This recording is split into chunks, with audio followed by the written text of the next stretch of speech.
son of Jesus and Anna Almanza.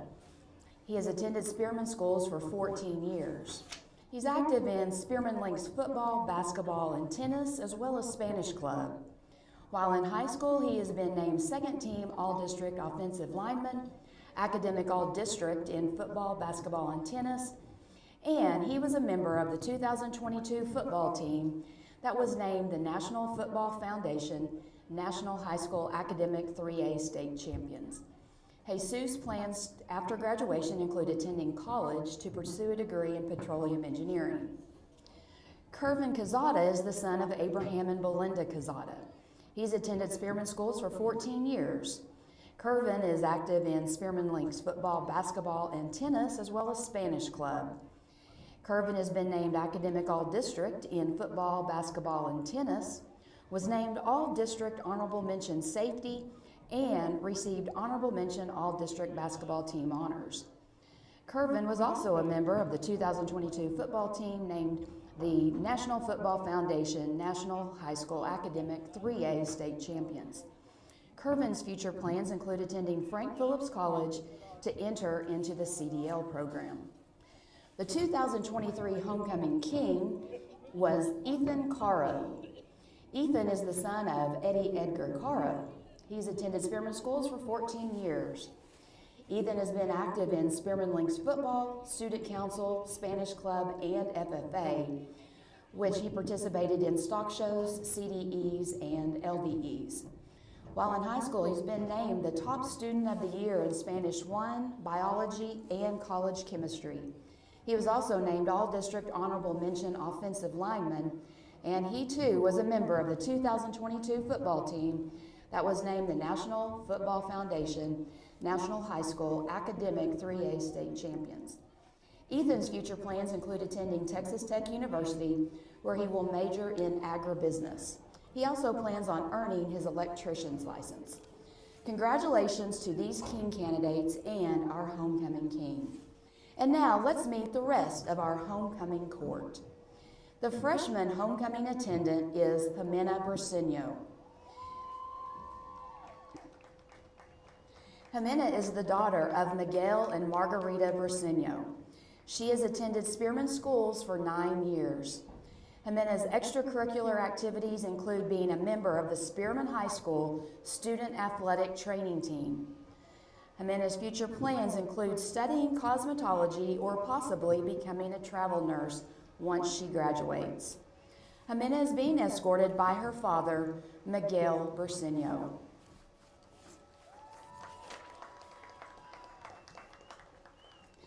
The sophomore homecoming attendant is Piper Pipkin. Piper is the daughter of Cody and Abby Pipkin. She has attended Spearman schools for 7 years. Piper is active in Spearman Lynxes basketball, track, cross country, and cheer. She is also an active member of the Green Cord program. Piper has been listed on the All-A honor roll throughout high school, qualified for the area track meet in the mile relay, and qualified for the Lynxes Tough Club. Piper's future plans include attending either Texas A&M University or Oklahoma State University to study pediatric psychology. She also plans to enjoy the rest of her high school years. Piper is being escorted by her father, Cody Pipkin.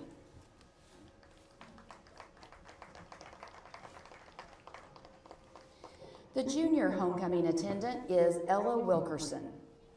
Ella is the daughter of Chad and Samantha Wilkerson. She's attended Spearman schools for 11 years. Ella is active in Spearman High School varsity basketball, track, and cheer, student council, and National Honor Society. She is currently serving as the junior class president. While in high school, Ella was the freshman and sophomore football homecoming attendant, was voted freshman class favorite, and served as the freshman class secretary. Ella was also a regional qualifier in cross country, was named All-District Cross Country, All-District Honorable Mention in basketball, and was named Academic All-District in cross country, basketball, and track. Ella's future plans include having fun and making the most out of her high school years. Elle is being escorted tonight by her father, Chad Wilkerson. A big congratulations to all of our homecoming attendants. Now let's meet our 2023 Queen candidates. Senior Queen candidate Vanelli Delgado is the daughter of Hector Delgado and Angelica Lopez. She has attended Spearman schools for 9 years. Vanelli has been active in Spearman Lynxes varsity basketball and cheer, National Honor Society, and yearbook. Her honors and awards include qualifying for state cross country as a freshman, receiving the Fighting Heart Award for cross country and basketball, first team all-district basketball as a junior, and being named academic all-district in basketball. Vanelli has also received her Texas State Floral Association Level 1 Floral Certification and has been listed on the All-A Honor Roll throughout high school. After graduation, Vanelli plans to attend West Texas A&M University to major in Business Administration and Management Accounting. Vanelli is being escorted by her father, Hector Delgado.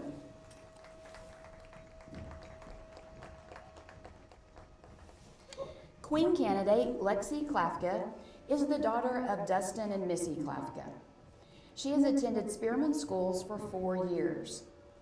Lexi has been active in Spearman Lynxes basketball, track, and cheer, and National Honor Society. She was named first team all-district basketball as a junior and honorable mention all-district basketball as a sophomore. She is also a member of the Lynxes Tough Club and 10,000 Club for Lynxes basketball. She has also been named academic all-district in basketball and track. Lexi's future plans include attending college and earning a bachelor's degree in criminology, and then getting certified in stenography. Lexi is being escorted by her father, Dustin Klafka.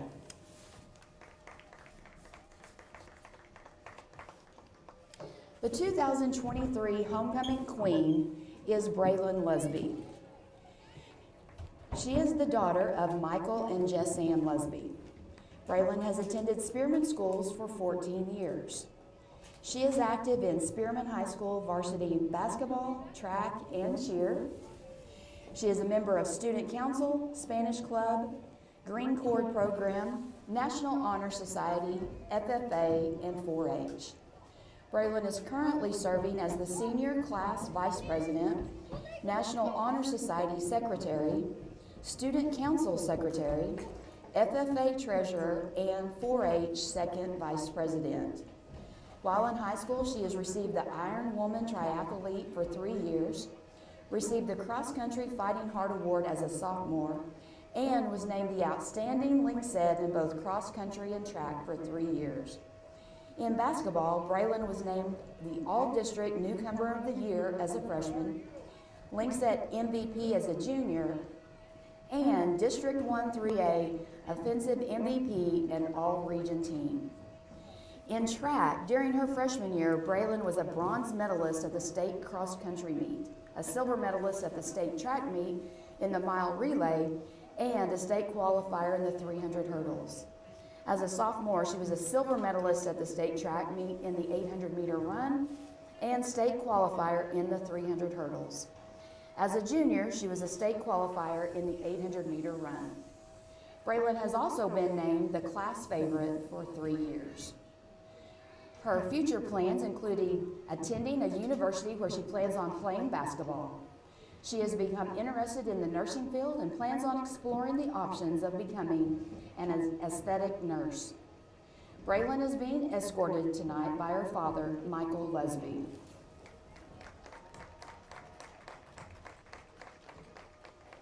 Congratulations to all of our 2023 Queen candidates. The cheerleaders would like to thank the administration, parents, the Lynxes Booster Club, and all who have helped make the 2023 football homecoming coronation a success.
this is Jason Epp with PTCI, and I'm here with Clay Myers, one of the owners here with the Texhoma Livestock Auction, and just talking a little bit about the livestock business and also just another locally owned business here in Texhoma.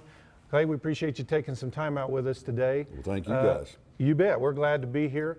Well, tell us a little bit about the history that you know when it comes to the Texhoma Livestock Auction. You were telling me some things are very interesting about it, and then also just when you came into ownership as well, and who you work with now.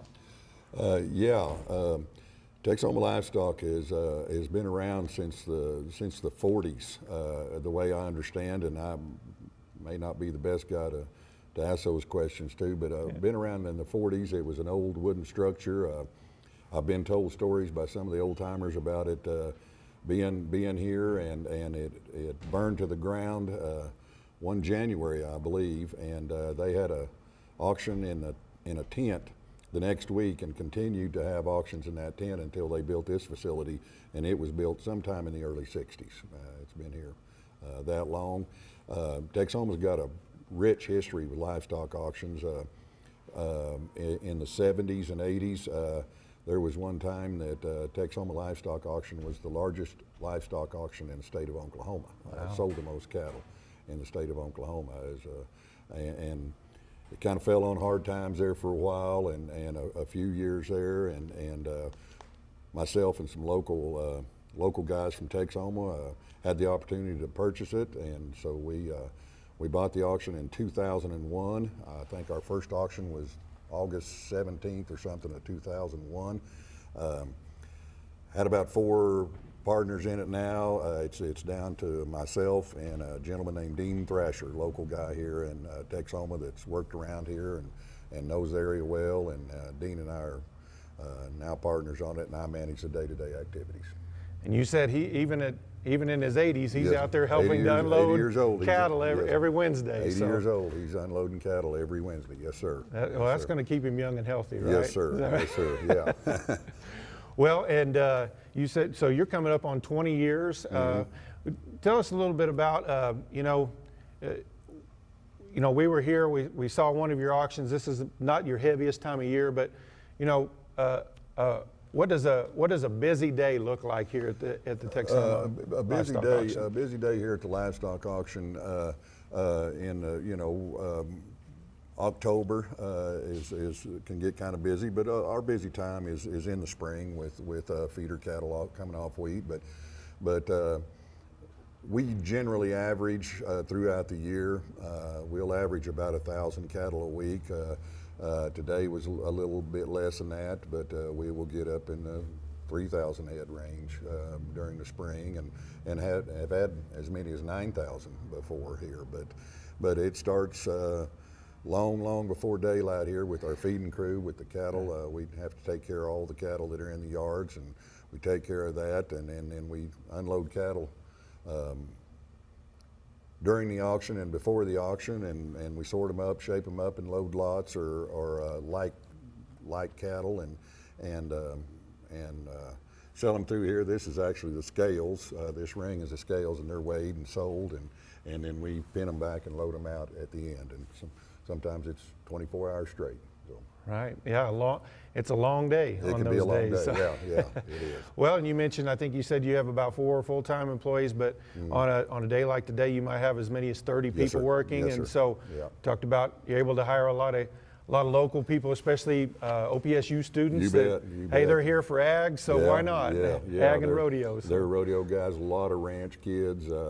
And really been fortunate with Panhandle State University to be over there. We just very fortunate, as all businesses are. We're always suffering through a labor issue. You know, I think that's in anything. But man, to have Panhandle State over there with these ranch raised kids is just been a godsend for us, because they come over and work. Most of them know and been around cattle all their life. They kind of catch on pretty quick and pretty self-sufficient, and so it's nice to have them. Some of our best employees are girls. Yeah. They're really good. Well, and if you've ever been around somebody who there's some people out there that, boy, if they can work on a horse, You don't hardly have to pay them. They just, That's if right. you let them ride a horse, they'll be happy. That's right. Yeah, that's certainly right. But we need foot backers too. That's right. And that's where we struggle at, is we need people working on foot, and they have to have some knowledge of livestock to work on foot around here, because they're in pretty close contact at times. Right. So they need to know what they're doing, and most of them do. We've been very lucky. Sure. Well, that's a good partnership to be able to have that with OPSU that close by. Absolutely. Yeah. You know, speaking of good partnerships, PTCI being a locally owned business, actually owned by our customers as a cooperative. Yes. Loving to do business locally with other local businesses, and of course Texhoma is the latest town to have fully fiber optic internet throughout the town and everything. Yeah. And of course, I know you're kind of an old school guy when it comes to, you'd like to have your buyers here in the pen, but as the world continues to change, it's probably nice to have that available to you. Yeah, it's a marketing tool for our internet. We're broadcast over the internet every week. Our auction goes out over the internet, and it's another marketing tool that you know, we're trying to do the best thing we can to market people's cattle, and we deal just in local cattle, and so we're trying to do the best we can. We don't sell a lot over there, but the opportunity's there, and we do some business, but I still like to have people in the seats. Yeah. As far as the fiber optics, I actually live in Felt, Oklahoma, and Felt, Oklahoma's had fiber optics a long time. It's one of the first, and so I get to brag a little bit when Texhoma just got fiber optics, and it's been great. It's sped our thing up. Our able to broadcast, it's a lot faster speed. Those guys were great to work with. Anytime I have a problem, I can call them, and somebody.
Thank you, Apollo.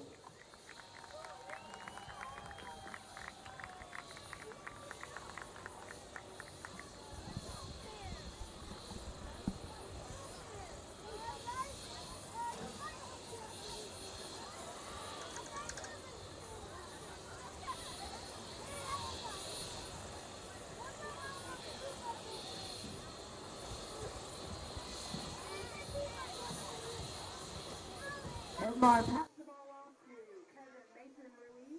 So that was Apollo mid-flight with the game ball delivery there at midfield. Always exciting when we see that. Hey, we've still got a little bit before kickoff here, homecoming in Spearman. We did a business spotlight here in town. It was with 5-star equipment. So as Apollo takes off, we'll take you to that, and then we'll be back with the kickoff.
Hi, this is Jason Epp with PTCI, and today we are in Spearman, Texas at 5-Star Equipment, and I am here with Richie Thompson, who is one of the owners and also the acting manager here.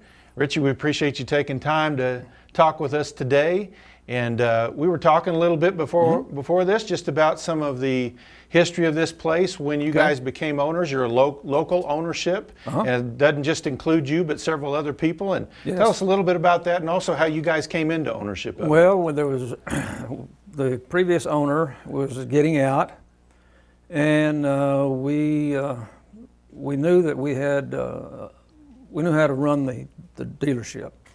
And with him getting out, that was just something that we could do. And we put together a group of people. We had several. It took a lot. And they were all jumped in, and that's how we got started. And there are 3 of us that are still here that were in that first go-around. And we still have 2 outstanding partners, and it's been good. It's been good for all of us. But and of course, when you do something like this, the people that you bring into the dealership, the people that you hire, the people that you want to represent you, that's key. Because if you don't have that, you don't have anything. No matter what we do, it doesn't matter. We have to have quality people, and we do. We've been very fortunate in that area. Well, you don't stick around, for 33 years without not only quality ownership but quality people that are handling your customers on a daily basis. That's for sure. It's really a good thing. Well, speaking about your business, what all different kinds that you guys are involved in sales and service? Yes. Tell us, when it comes to sales, what all kinds of products? I know it runs the gambit of the whole farm business. Tell us what you've got here. It's just what you said. Anything that goes on the farm as far as C&H comes to it, tractors, combines, planters. We don't do sprayers. We did for a while, and we didn't have enough people to do with that. So we have a place that we can get them, but we don't stock them. We're also a Zematic center pivot company, and it's really been good for us. Sure is. And one of our partners heads that up, and they're very good at what they do. So I don't know that I would want to do some of the stuff they do, but they seem to enjoy it, and it's helped us a lot. But we're very fortunate to have the clientele that we have, and like I said, we go from way south to way north, just like 100 miles any direction, and we're glad to have the people that we do have that they like to do that. So that's how we are. Well, and a big part of taking care of a customer is having great service in the business that you guys have too. So I know you also have a service department that takes Correct. good care of people. And Sure. what all areas do they cover as well? The same thing. It's all of it. If it's a broken down tractor, a broken down combine, a plow, whatever's out there, if they've got a problem, we go fix it. And we've been doing that all these years. Well, and also probably what's helped expand your business a little bit. I know, with PTCI, we love to do business with local business, and you guys being completely locally owned, and us being a co-op just across the line in the Oklahoma Panhandle, doing business here with people that, really in the Oklahoma and Texas Panhandle, we've got a lot more in common with each other than we probably do with the people in our state capitals. So that's probably right. We're very much in common that way. But I know your phone systems are through PTCI, but also your internet, and I imagine that's Correct. even brought in business that maybe not have come your way without it too. I would say so. Yes, that's correct. Yeah, we get people calling us from all over the United States, and it's really it's fun to talk to them, and we always ask, well, how'd you get us? And they'll tell us, and it's just what we do. Well, that's good. I mean, anytime we can have income come in from outside of our area, we're always needing more business in our area, and anything that brings income from outside of it into this area benefits not only your business, but it benefits the whole economy here in Spearman, and really the whole High Plains area too as well. So that's a good thing. Well, Mr. Thompson, we sure appreciate your time today. Sure. We thank you for taking a little time out. Thank you. So remember, 5-star equipment here in Spearman for all your farm needs. They got them, whether it's for sales. They got some giant tractors out here, giant combines and everything. And then also any kind of service on that equipment. They'll take good care of you, and you're doing business with people that are local. Let me tell you, the best thing that you can do in a business like ours is surround yourself with people that work here, that they have their heart in it also. And we're so helpful, or so thankful for that. We have a great bunch of people here. It's not just us, it's all of the people that are here. And we try to take care of them as much as we can, and we believe in that. You have to have quality people, or you don't have anything. And we've lived by that since day one. That's a good rule to live by. So if you come to 5-star, you're going to deal with people who love what they're doing. Correct. That is correct. Thanks again. Thank you. Appreciate you being here.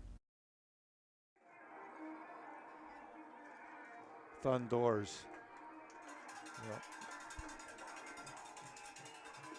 PTCI welcomes you to our continued coverage of high school athletics. Tonight we are in Spearman, Texas, as it is homecoming here in Spearman. The 2 and 3 Lynx take on the 1 and 4 Dimmitt Bobcats to kick off their 3A Division II District 3 play.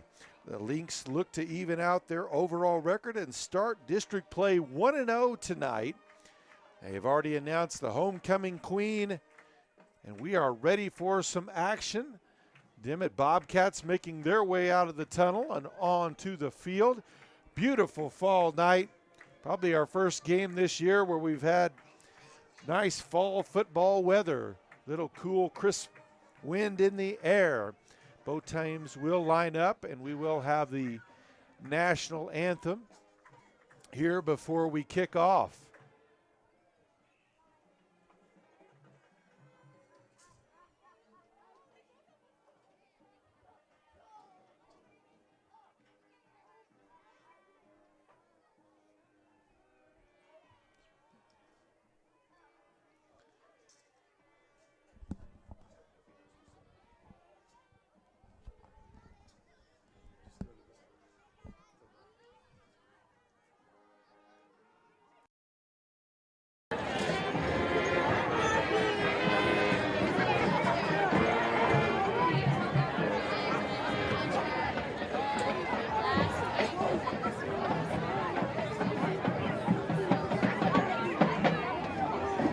Ladies and gentlemen, please stand as the proud Spearman High School marching band plays our national anthem.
58 degrees on a Friday night in the Texas Panhandle. It doesn't get much better than that, folks. We're getting ready to kick off some Friday football nights here. Both teams getting their final instructions from their head coach. We were a little busy, missed the coin toss, so it'll be a little bit of a surprise for us to see who's kicking off and who's receiving here. And it looks like Dimmitt will be receiving. So the Lynx will be kicking off.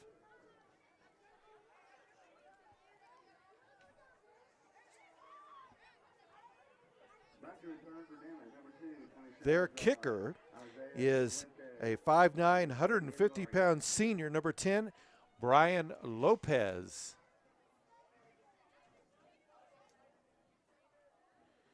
Deep for Dimmitt will be number 2, Tony Salazar.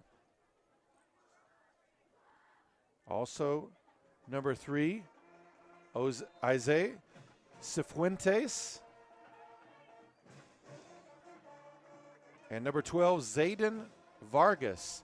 And here we go, end-over-end kick, caught at the 15, up to the 25, the 30, finds a gap up to the 40-yard line, still on his feet, and finally drugged down at about the 42-yard line. And that's where the Bobcats will have it 1st and 10. Defensive starters for your Spearman Lynx on the defensive line, a 6-foot, 220-pound sophomore, number 7, Blaine Klafka. A 5'9", 200-pound senior, number 72, Emmanuel Serrano. A 6-foot, 220-pound senior, number 54, Jesus Almaza. At the linebacker position, we'll get to those here in a minute. As Dimmitt comes to the line, they'll spread 2 to the top side of the formation, 1 near side, pistol formation, handoff, and into a scrum, maybe a yard gain up to the 43. So 2nd down, 9 yards to go. That was Salazar who was the ball carrier on that play. And just about the whole Lynx defense there to help make the stop. Linebackers, a 5'10", 175-pound sophomore, number 14, Javier Avila. 5'10", 180-pound junior, number 22, J.P. Carbajal. Back to pass. Hit. He's got a man open, but driven to the ground. That affected the pass. That was Carbajal who got back there. Or no, that was actually Serrano who did. The other linebackers, a 5'8", 190-pound sophomore, number 28, Victor Flores. 5'10", 200-pound junior, number 56, Connor Moore. We'll get you the defensive backs in a moment. 3rd down, 8 to go. Back to pass again. Throws one over the middle, got a man there. Oh, caught! Even though he is hit and knocked to the ground, and he'll stay there as that was caught by number 0, Vicente Soto, able to get up. 1st and 10 in Lynx territory at the 45-yard line. He was hit by the safety, number 9. That's Jackson Detmer. He's a 5'10", 155-pound senior. Also back there, a 6'2", 165-pound junior, number 11, Cy Davis. A 5'7", 140-pound senior, number 2, Kervin Quezada. And a 5'9", 145-pound freshman, number 4, Hudson Swan. Handoff up the middle and going to be wrapped up almost immediate by Serrano. But Salazar able to fight his way forward for 4 yards. And they'll give him forward progress all the way to the 40. So 5-yard gain, 2nd down, 5 yards to go.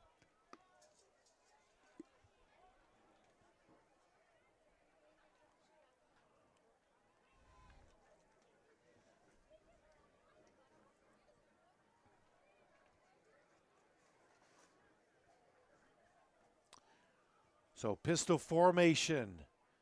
Pitch outside to the running back, trying to find a gap. Finds one. He's got a first down. Down the sideline, breaks a tackle. He's into the open. 5. Touchdown, Bobcats. Tony Salazar finds a gap, takes that one 40 yards to the house, and Dimmitt is on the board first.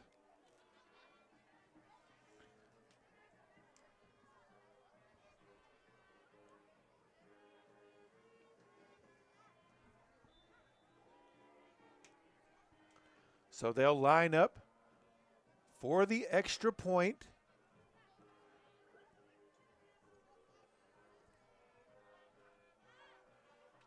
Oh, bobbled snap. Oh, he's going to be drilled. Ball's loose on the ground. No good.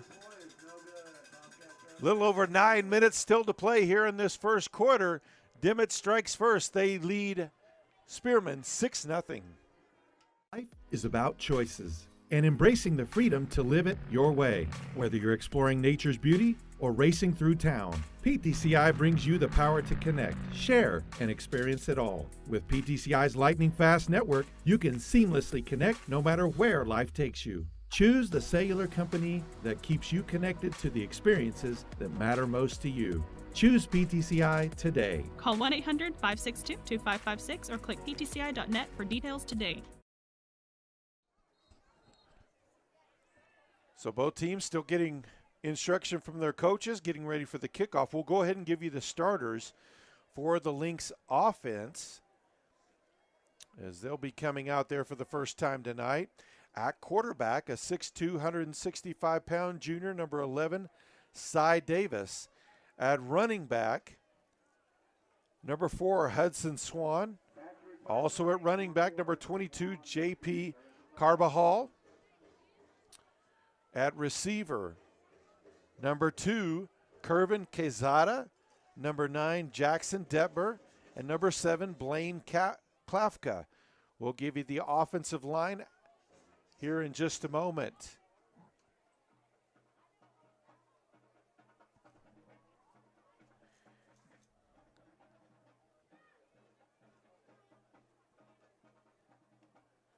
Number 4, Diego Santaleano kicks off for Dimmitt. Caught at about the 10, up to the 20, slips and falls at about the 25-yard line. Looks like he'll be just a little bit short of that, as that was Hudson Swan on the return. So 1st and 10 from the 19-yard line for the Lynx. Their offensive line at center, number 56, Connor Moore. At left guard, number 64, Ethan Caro. He's a 5'10", 225-pound senior. At right guard, a 5'9", 255-pound senior, number 70, Hector Delgado. At right tackle, number 72, Emmanuel Serrano. And at left tackle, number 54, Jesus Almaza. Man in motion, handoff inside. And a nice gainer on first down by Carbajal. Gains about almost 10 on the play. They'll say first down, so 10-yard gain on the play. 1st and 10 Lynx. And the Lynx don't put it in the air much, but they're a quick hitter offense. Inside, off tackle, and outside running. You've got to cover all the gaps. As you see them line up in a fairly tight formation, especially in modern football, only one wide receiver. Hand off to Carbajal, and he's wrangled up pretty fast this time. There is a flag on the play, gained maybe a yard or two. We'll have to see what the flag is. Personal foul, face mask. So that's how they corralled him. So they'll mark off 15. And the Lynx will be in Bobcat territory as they'll mark the ball at the Bobcat 49-yard line.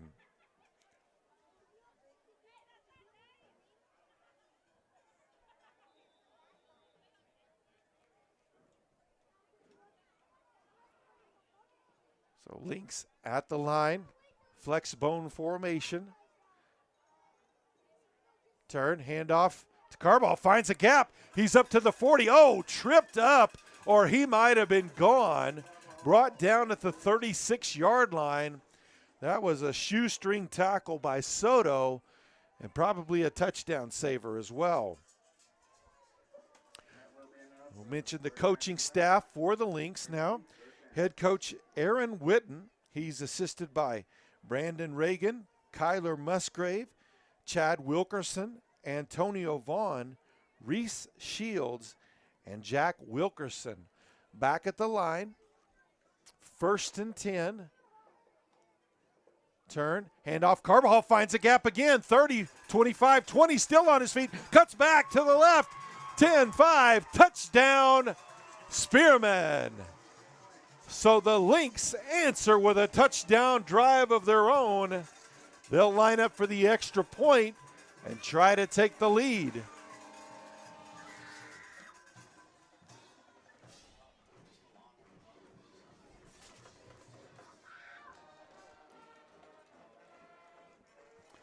Hold is good, kick is up. It is good as well by Lopez. 8:09 to play here in the first quarter. It's Spearman 7, Dimmitt 6. You lock your doors to keep criminals out, but do you lock your network doors? It's also important to keep your home network protected. According to experts, cybercrime continues to increase. With Protect IQ added to the PTCI Wi-Fi app, you can lock your home network doors. Don't wait to lock out intruders. Visit ptci.net to request Protect IQ and to download the PTCI Wi-Fi app today.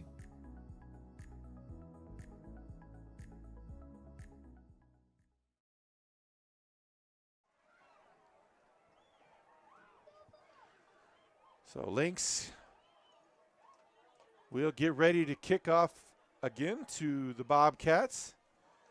Brian Lopez, the kicker, the senior kicker, sets up. Once again, it will be Salazar, Cifuentes, and Vargas back deep for the Bobcats.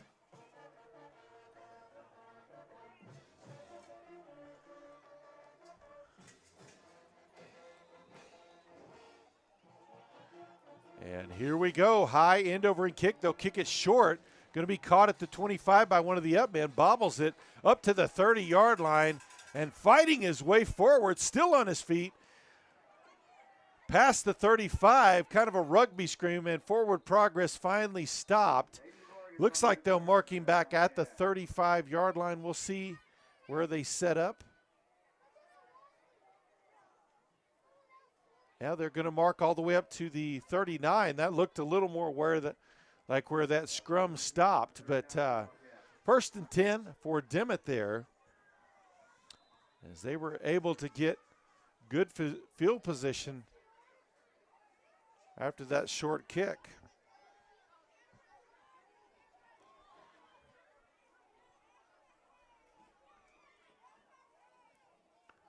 Pistol formation. High snap, lets one go outside, caught up to the 40-yard line, spins forward to the 45, and that's where his forward progress will be stopped. Jack Lunsford, number 6, the quarterback, made the throw over to number 8, Blake Howell.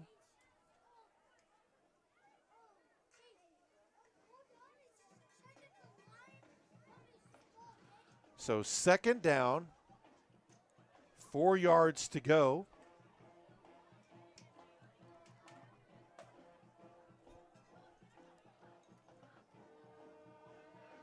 Back to pass. Oh, that one knocked down by Carbajal.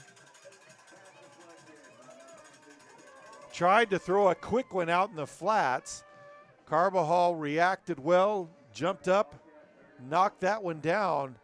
So it'll be 3rd down, 4 yards to go.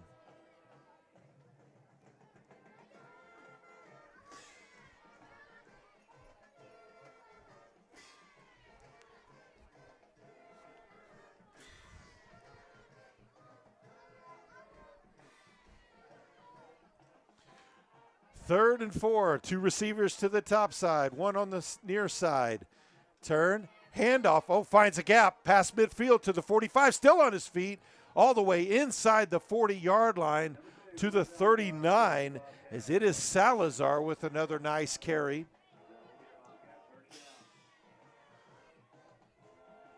Looks like it may be a battle between Salazar and Carbajal tonight. These 2 running backs finding plenty of space to run here early on. See which defenses make the best adjustments. Oh, snaps over his head. Ball loose past midfield. Carbajal beats him back there. Ball still loose. Looks like the Lynx may have it. And it is Spearman ball. Blaine Klafka jumps on top of it. And the Lynx will take over in plus territory at the Bobcat 42-yard line with 6:37 left to play in the first quarter.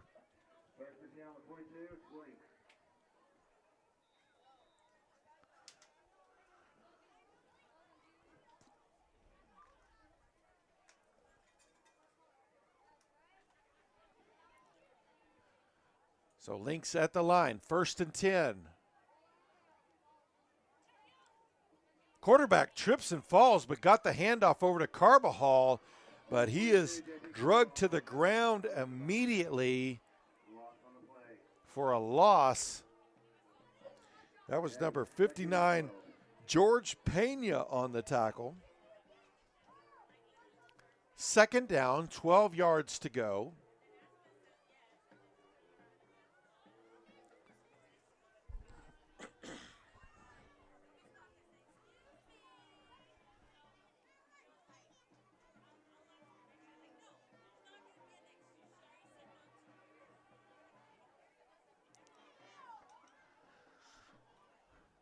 Second down, 12 to go. Hand off to Carbajal. He's wrapped up immediately. He's not going to get anywhere. May have lost a yard on the play back to the 45. So 3rd down, 13. So where Carbajal was finding space to run on that last drive, the Bobcats have made a few adjustments, been able to cut that down. Now the Lynx in a 3rd and long situation.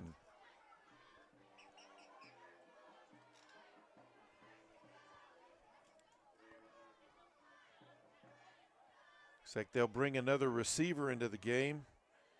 A 5'11", 160-pound junior, number 13, Max Wright.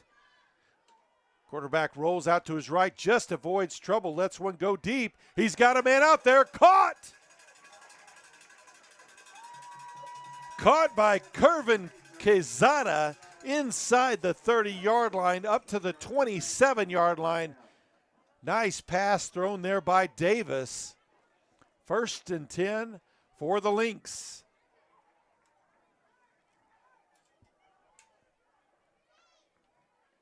We hadn't seen him throw it yet, but that was a nicely thrown ball. Nice catch right along the sideline. Turn, hand off to Carbajal, and he's going to be wrapped up immediately. No gain on the play. It'll be 2nd and 10.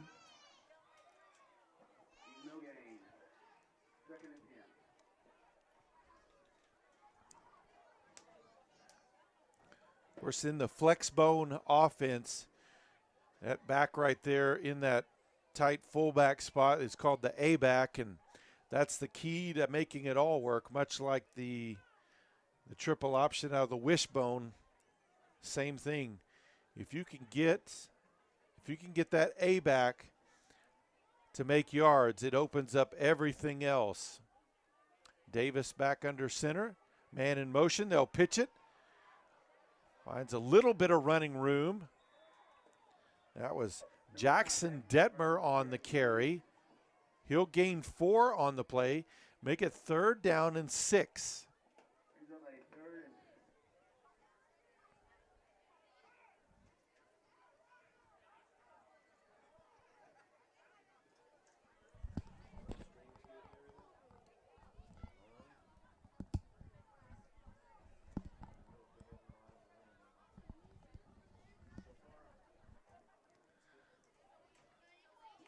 Lynx come to the line, 15 seconds still on the play clock.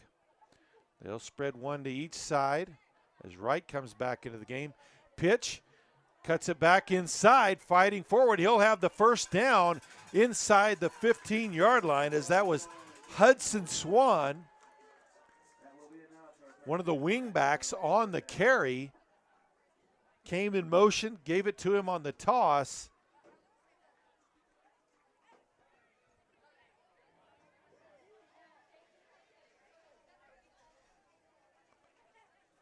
So number 88, Diego Lopez, comes into the game as well. He's a 5'10", 190-pound junior. Direct snap to Carbajal, finds a gap, still fighting his way forward, leaps forward to about the 6-yard line. Little bit of extracurricular down there. We'll see where they mark him down. Looks like he got all the way to the 3-yard line. No, they'll move it back. So ball at the 6-7-yard line. Referees talking it over. Exactly what. So there must be a little bit of disagreement on the spot. So everybody talk about what angle they saw and what exactly they saw.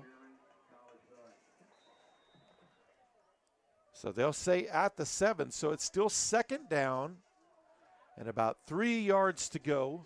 Little bit, a short 3, we'll say. Just over 2 minutes left. Direct snap. Carbajal bobbled that, but grabbed it and held on to it. He's inside the 5 and should have a first down or be very close to it at the 4.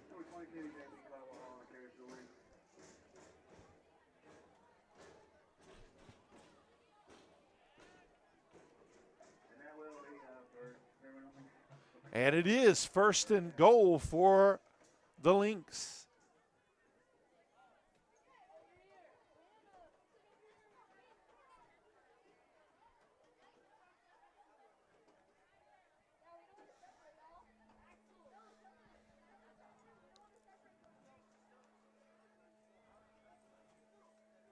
Lynx at the line. They'll overload to the right. Direct snap to Carbajal, trying to get outside, able to get into the end zone.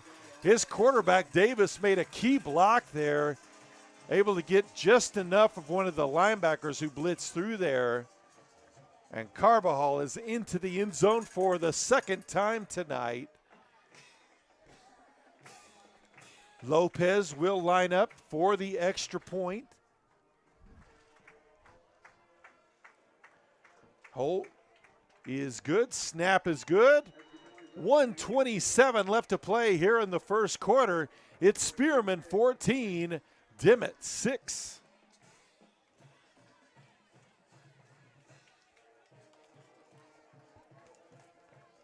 From racing the dunes to just escaping the daily grind, everyone's got their thing.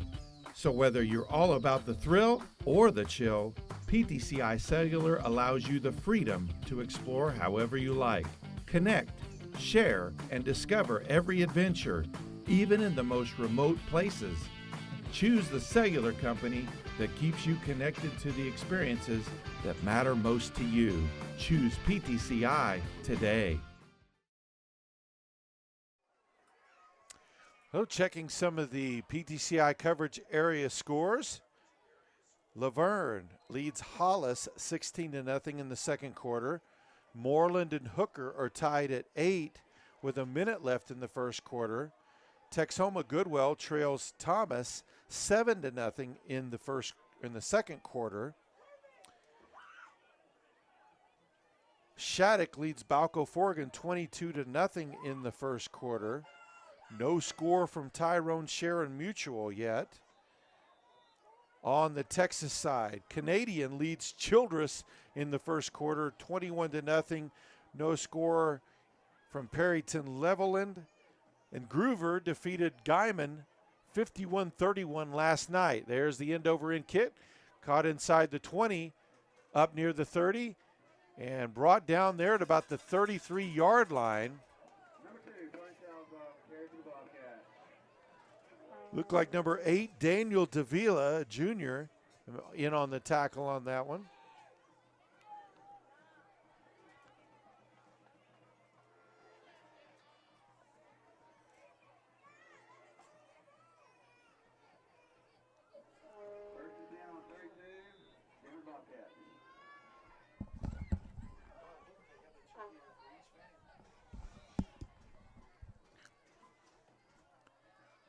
So pistol formation, 2 receivers to the near side, single receiver up top.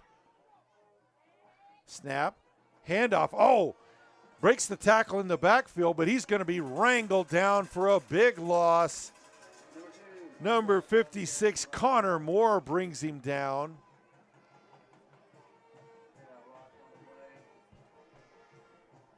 Didn't see who got there first.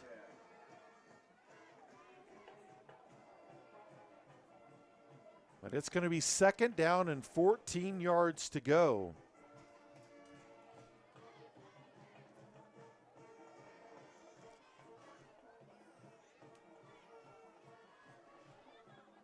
There's a snap, pitch outside to the running back, and maybe a gain of a yard on the play. 3rd down and 13. And Salazar finding it tough sledding now after being able to find some yardage on the first 2 drives by Dimmitt.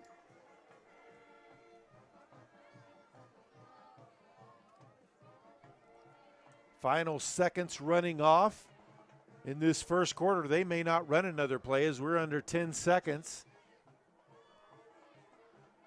And that will be the end of the first quarter. Spearman trailed to start things out, but they now lead after 1 quarter of play, 14-6 over Dimmitt.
Checking the area scoreboard again, it's Booker leading Headley 15-0 in the first quarter.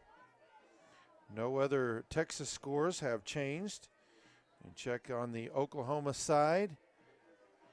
Everything the same as I said just a little bit ago. Only other thing we will mention, Turpin defeated Beaver last night 49-0. Mercy rule at half. So here we go, 3rd down and 13 yards to go for Dimmitt. Lynx trying to force the punt. Trips to the far side, single receiver on the near side. They moved a little bit, the receiver, so they're going to move back 5. And what was already going to be a difficult 3rd down just got harder, as they'll move back 5. So it'll be 3rd down and 18 yards to go.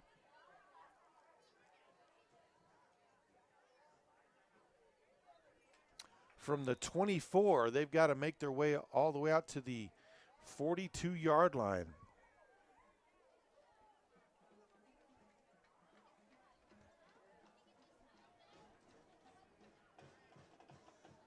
Same formation.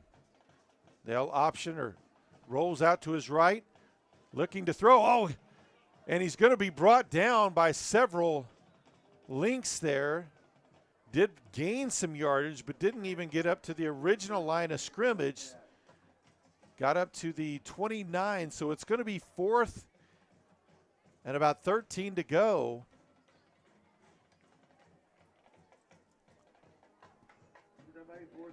Back to punt for Dimmitt will be Vicente Soto.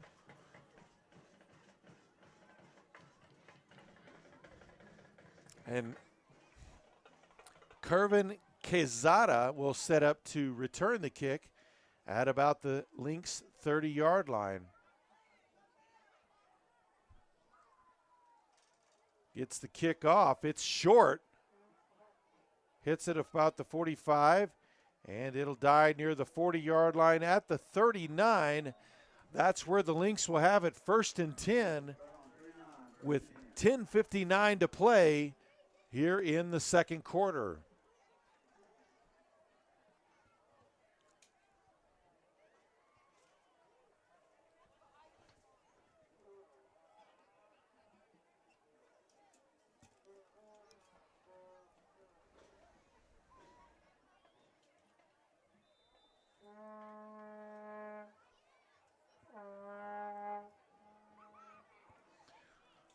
So at the line, same flex bone formation. Ball, Davis kept it. Looked like he wanted to hand it off to Carbajal, and looked like they had a bad exchange. Able to hold on to it though, but a loss of 3 yards makes it 2nd down and 13.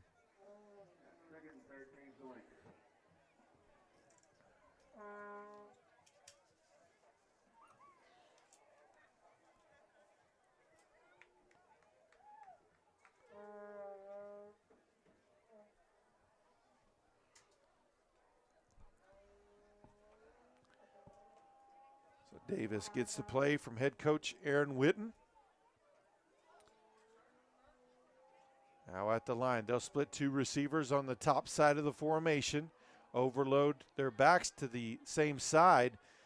They'll pitch it to Swan up to the 40, the 45, falls forward to about the 46-yard line, which will get it a nice gain on the play, gives them a more makeable 3rd down here, as the ball will be marked at the 46-yard line. So 3rd down, 4 yards to go.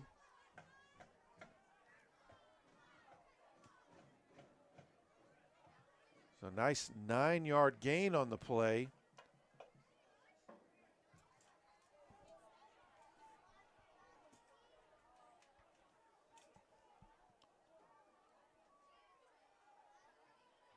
Looks like they may have drawn the nose guard off sides and gotten a free 5.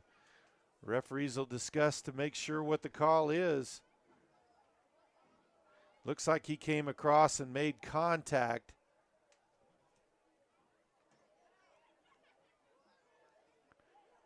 And that was Ivan Martinez, number 75, 6'3", 290. So 1st down for the Lynx. And they have moved into Bobcats territory at the 49-yard line.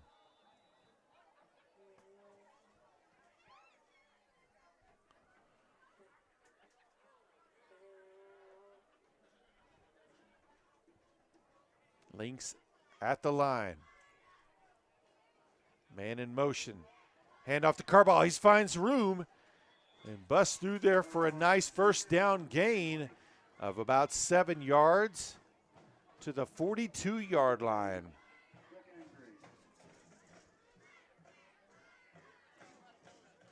That A-back is so tight behind the line in the flex bone that he doesn't need a lot of gap to get through, because he's through the line so quick. And that's a big part of what makes the flex bone work. Of course, the collegiate level, where you'll see that as usually the military academies, they'll run it. Hand off to Carbajal again. A little bit of a delay on that one, up to the 35-yard line. 1st and 10 for the Lynx as they'll move the chains again.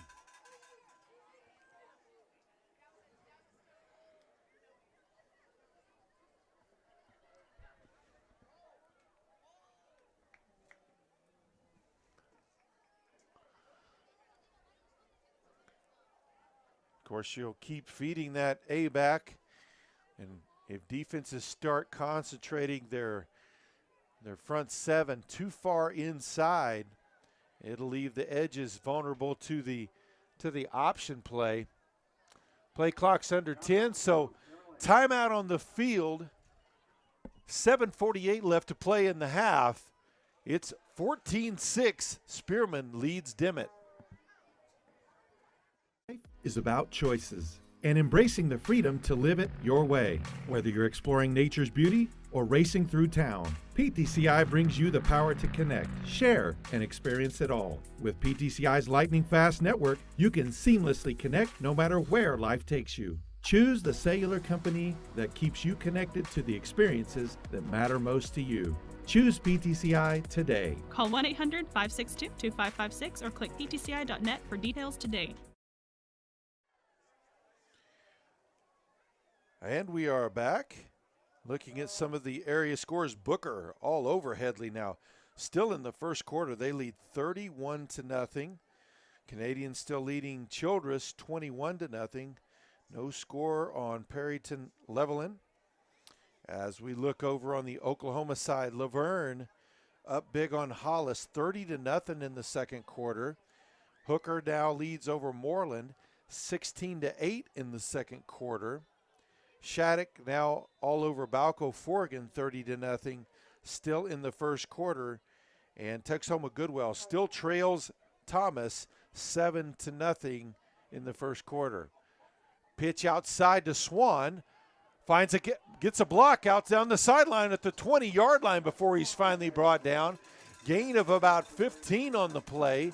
They'll say he stepped out at about the 18-yard line. 1st and 10 for the Lynx.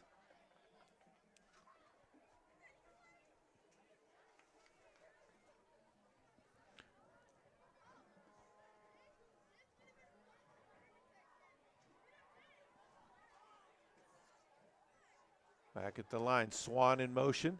Hand off to Carbajal on the left side. He finds a gap. He's going to be at the 5, into the end zone. Touchdown, Lynx. J.P. Carbajal, his 3rd rushing touchdown of the game already.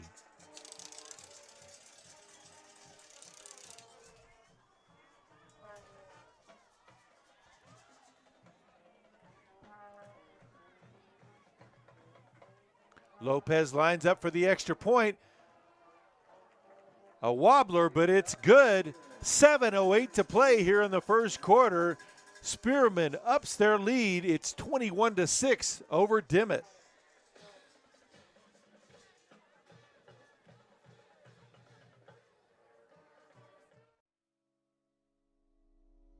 You lock your doors to keep criminals out, but do you lock your network doors? It's also important to keep your home network protected. According to experts, cybercrime continues to increase. With Protect IQ added to the PTCI Wi-Fi app, you can lock your home network doors. Don't wait to lock out intruders. Visit ptci.net to request Protect IQ and to download the PTCI Wi-Fi app today.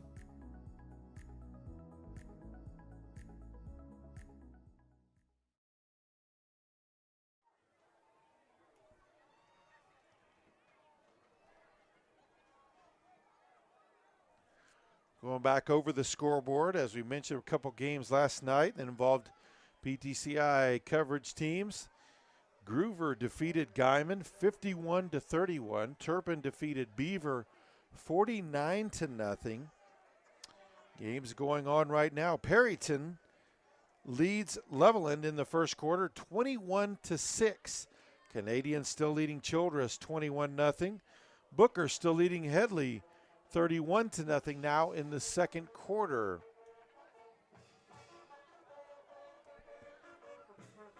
Salazar, Cifuentes, and Vargas back deep again. That one will go out of bounds. Diving for it, though, is Detmer. Looked like he may have had it before it went out of bounds. The Dimmitt just let that one go. That may be Spearman ball. That should be Spearman ball. Referees discussing it. And I think the only question was, did he have possession before he went out of bounds with it? But Dimmitt was trying to let that one go out of bounds so they could get the extra, really only about 7 yards of field position. They're still talking about it, though, but they let that one go, and Jackson Detmer made the heady play to get down there and get on it. I guess if they needed the video, they could come up here and see it. And it is 1st and 10 for the Lynx. And it's going to be their ball at about the Bobcats' 32-yard line. The coach for Dimmitt's going nuts, but there's no way he could see the play over there. It's not a punt, it's a kickoff. If it goes 10 yards, it's a free ball for anyone to recover.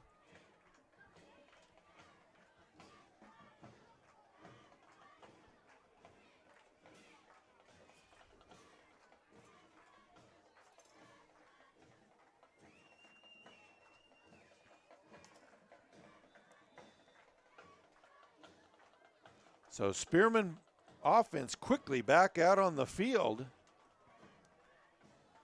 Flex bone, single receiver to the top side. Bobcats rush one more defender out there real quick. Quarterback keeper pitches it out to Swan. He's at the 20 and finally brought down at the 15-yard line. He was close to going on that one. 1st and 10 for the Lynx.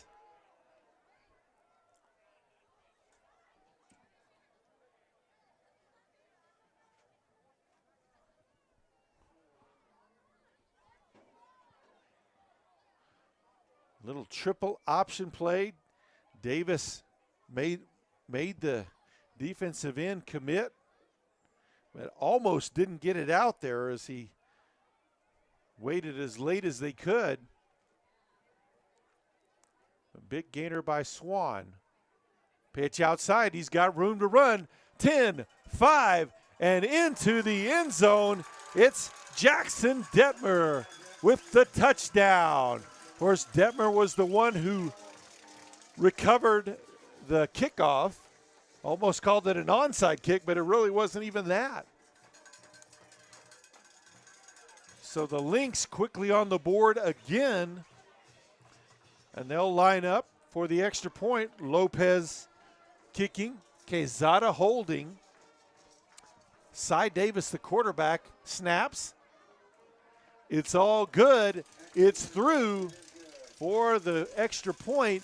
6:23 to play here in the second quarter. Spearman taking control. They now lead 28-6 over Dimmitt.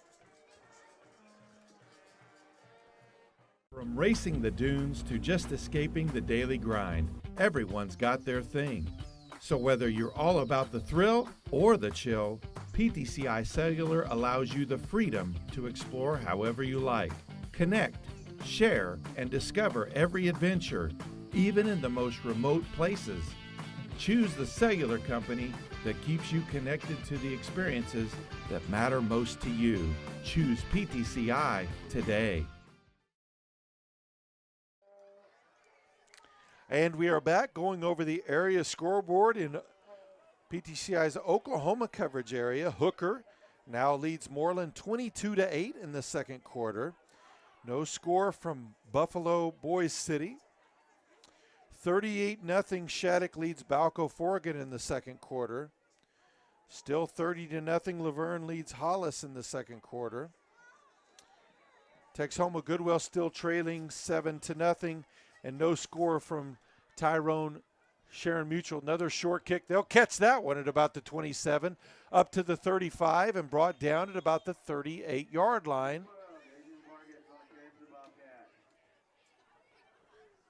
Vargas was the ball carrier on that one. So 1st and 10 for the Bobcats at the 38-yard line.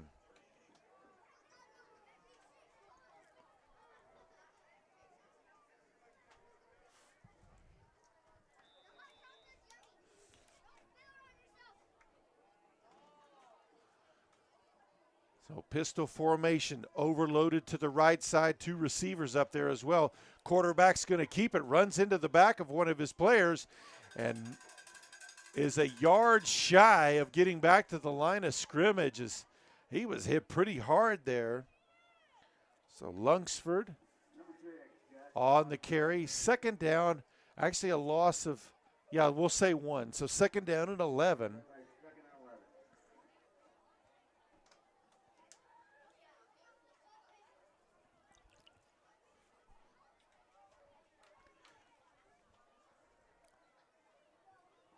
So at the line, trips to the near side, single receiver up top. Turn, hand up, ball bobbled, picked back up though quickly.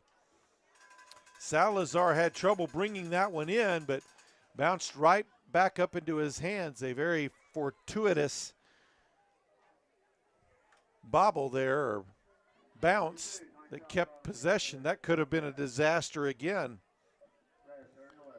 So 3rd down and 11.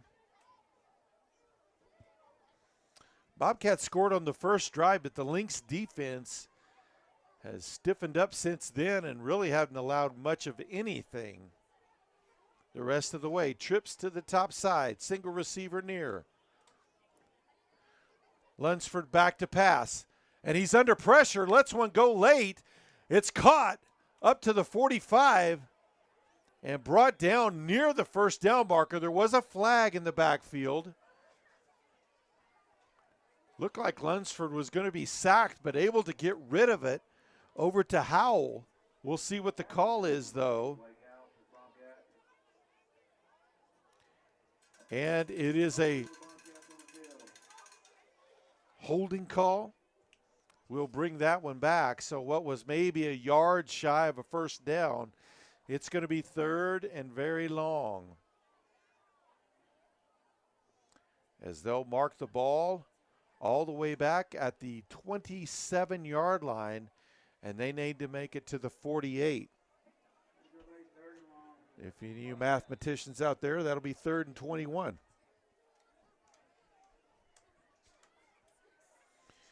If both of the numbers on the top number are higher than both of the numbers on the bottom one, I can do that math.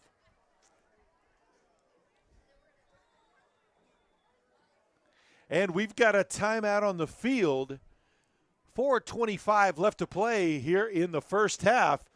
Spearman 28, Dimmitt 6.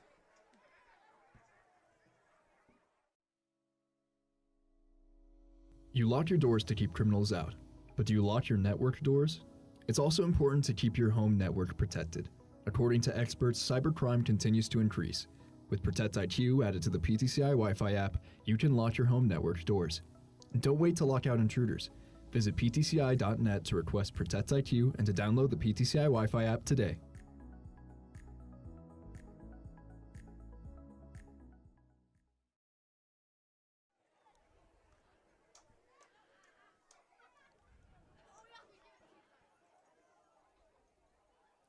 So checking back on the Texas side, no updates as Perryton still leads Levelland 21-6. Canadian still 21-0 over Childress.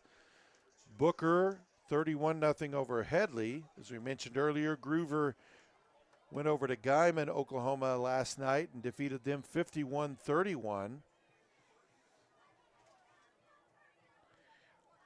On the Oklahoma side, looks like Laverne is now 38-0 lead over Hollis. Shattuck 44-0 over Balco Forgan in the second quarter. So here we go. 3rd and 21. There's a snap, pitch outside to the running back. Pitches it forward, and I don't think that was caught. Incomplete pass, so it's going to be 4th down. So Dimmitt, with such a long ways to go, resorts to a little bit of trickery, and the Lynx defense was up to it. So that one shut down. 4th and 21. They'll be forced to punt. It will be Soto who punts, and Quezada who will be back for the Lynx to receive. He'll line up at about the Lynx 40-yard line.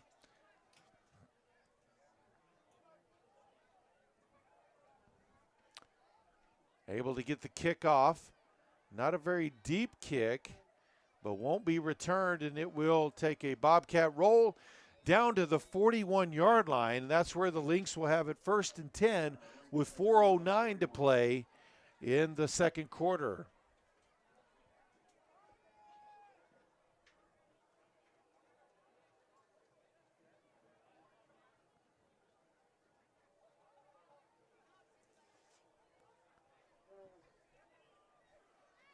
So Lynx offense, see if they can put another one on the board, as they've scored on I believe 3 straight drives now.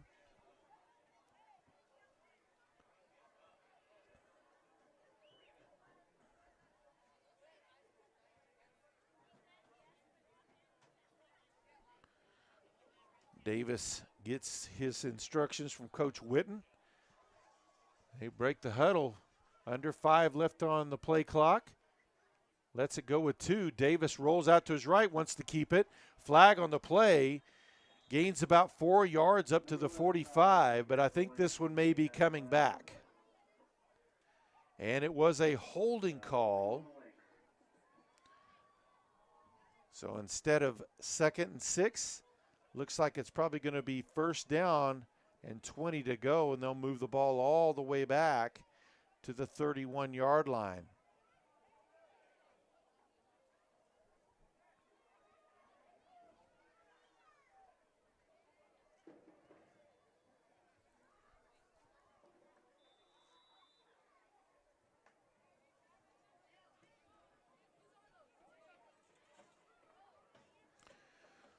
Number 88, Diego Lopez, comes into the game.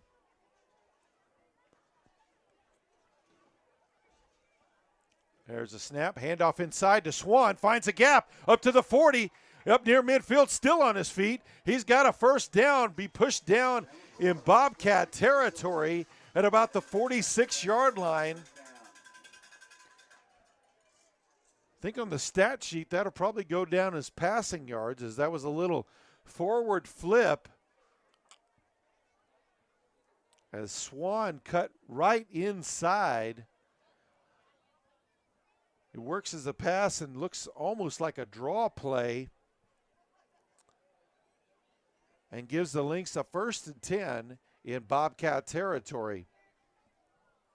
Under 4 to play here in the first half.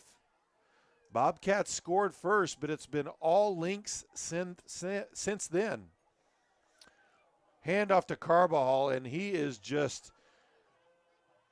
covered up by about all 4 defensive linemen for Dimmitt as they blew that play up right away. 2nd down and 10 to go.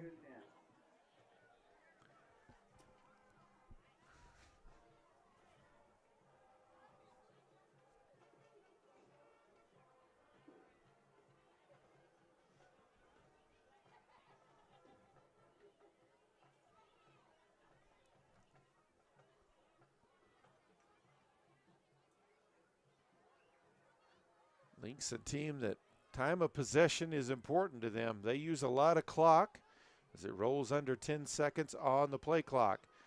Davis rolls out to his left. Carbajal left it short, never quite made the turn.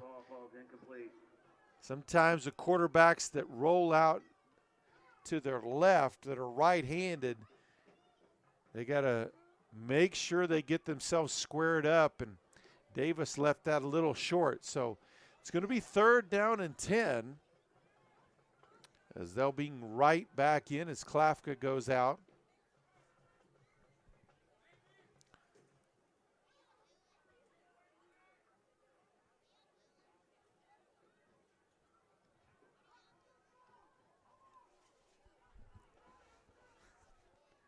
So split receiver to each side here on 3rd and 10.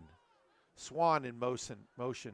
Davis rolls out to his right under pressure, but he's got Swan out there and couldn't quite get it to him because Jack Lunsford, the Bobcats' other quarterback, came off and just walloped him right in his face. That's going to make it 4th and 10, and the Lynx will bring out their punting team.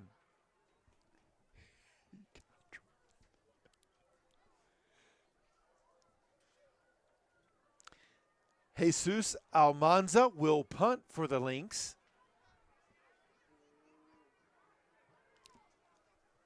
Number 7, Dallas Starkey. No, actually, number 2, Tony Salazar will be back to receive it. Short kick, not going to be returned.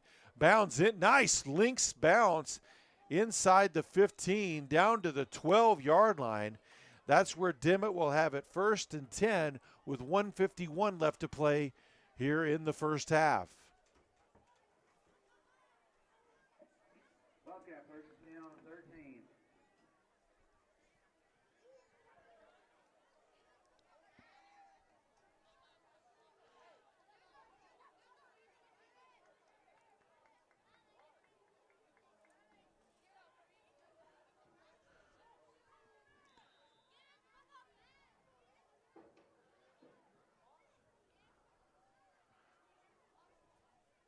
So Dimmitt deep in their own territory, kind of in a desperate situation, trailing 28-6. Pitch to Salazar. Finds a little bit of a gap up to the 20. He's got a first down, still fighting on his feet. And finally pushed out of bounds near the 30-yard line. We have a late flag and an injured player on the field as well. We'll see what the call is.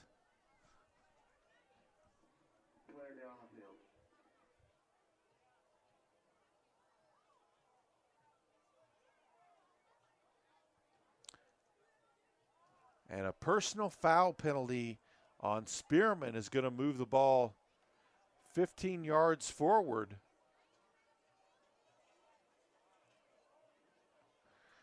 So instead of the 30, they'll be all the way up to the 45-yard line with 1:11 left to play here in the half.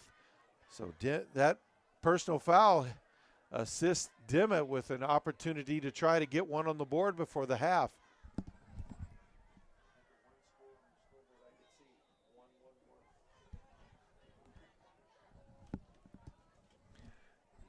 And, of course, Salazar able to get out of bounds, so that stopped the clock as well.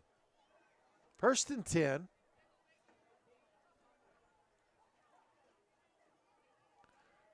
Bunch formation on the near side. They'll option to the top side. Lungsford pitches late. Salazar really nowhere to go. Gains a yard or two. As that was well played by the Lynx defense.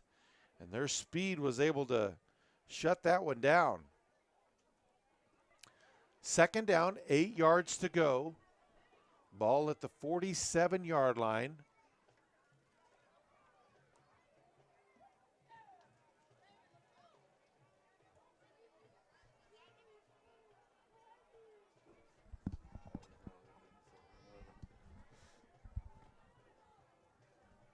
Under a minute to play now in the first half.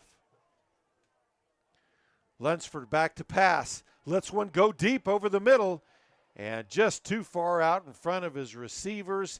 Well covered. Detmer, the deep man on defense, was the closest man to the ball. So third down, 8 yards to go. Clock sitting at 48 seconds.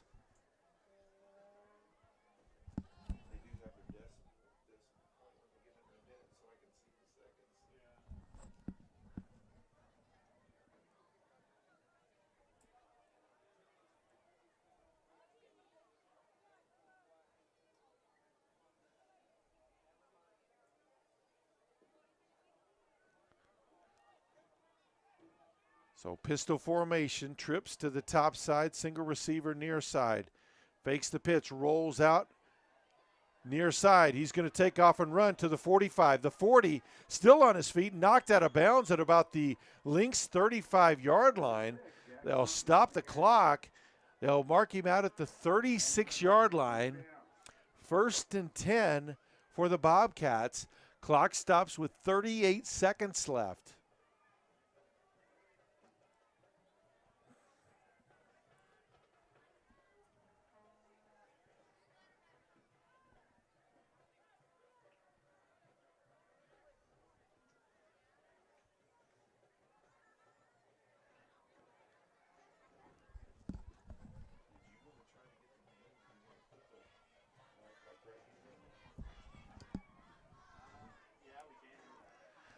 Bunch formation to the right. Hand off to Salazar, trying to find a gap. Finds one, he's up to the 30-yard line before he's brought down. Timeout call by Dimmitt with 27 seconds left in the half. It's Spearman 28, Dimmitt 6.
So second down from the 30-yard line, 27 seconds left.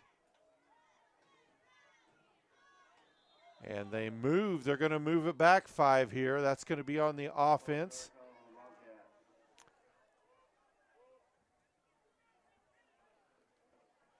So ball will be moved back to the 35-yard line.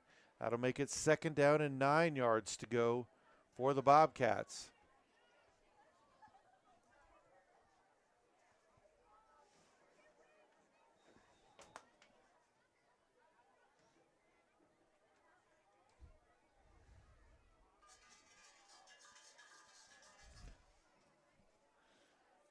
Trips on the near side, single receiver up top. Lunsford back.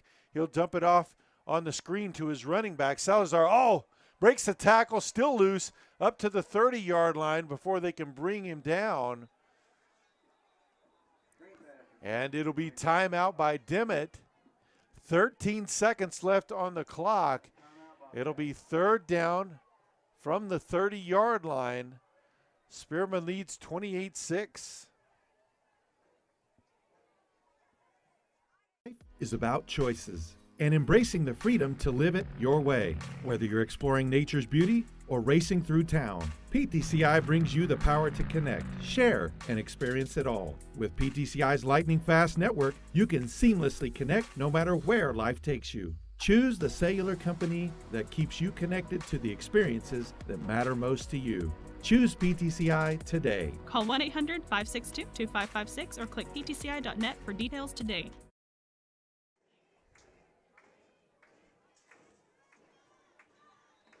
So here we go. 13 seconds left in the half. Bobcats trying to get back within 2 scores. Lynx trying to keep it a 3-score game here. Trips on the near side, single receiver up top. Lunsford drops back to pass.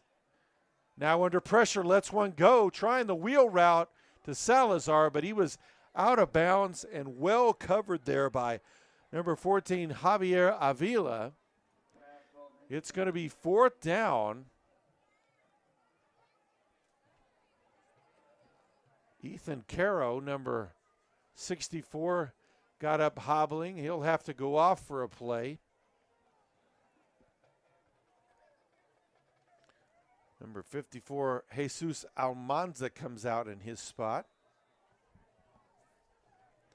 So it's fourth down, 4 yards to go, 7 seconds left in the half.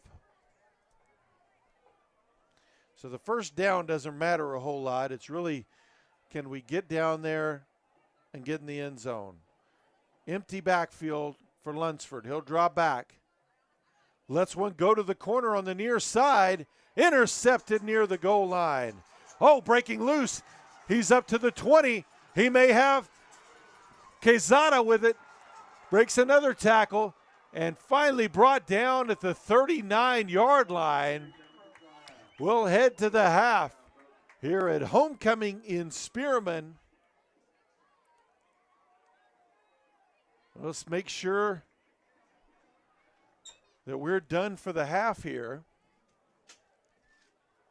And we are. So Spearman will head to the half with a 28-6 lead over Dimmitt. We'll be back in just a moment.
And we are back, just about ready for the kickoff of the second half. Spearman leading Dimmitt 28-6. Dimmitt scored the first points of the game. Really took that first drive and moved the ball well. Scored on the Lynx, and the Lynx defense has shut him down after that. Spearman answered right back immediately and then scored on 3 straight drives that bridged the first and second quarter. Looking at some of the other area scores in PTCI's coverage. First here in Texas. Latest on Perryton Leveland. Perryton in the second quarter leading 21-12. Canadian in the second quarter up on Childress 35-7. And Booker at half leading Headley 49-6. On the Oklahoma side, Hooker in the third quarter with 9 minutes left leads Moreland 22-8. Laverne leads Hollis in the third quarter 38-6. No score from Boise City Buffalo. Thomas leads Texoma Goodwell at the half 14-0. And Shattuck, the latest on that, still leads Balco Forgan 44-0 in the second quarter. No score from Sure Mutual Tyrone. Caught at the 15. Up to the 30. Still on his feet. Past the 35. Finds a gap. It's Swan. Breaks away from that tackle past midfield. Still fighting forward inside the 40. All the way down to the 37-yard line of the Bobcats. And the Spearman Lynx offense will start in plus territory.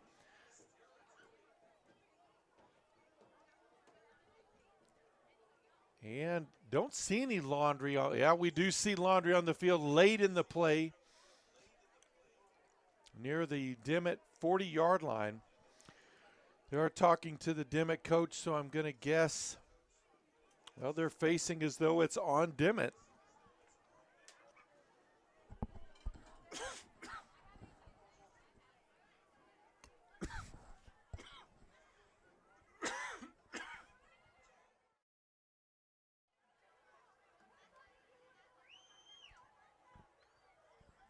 And they mark 15 yards off, all the way down to the 22.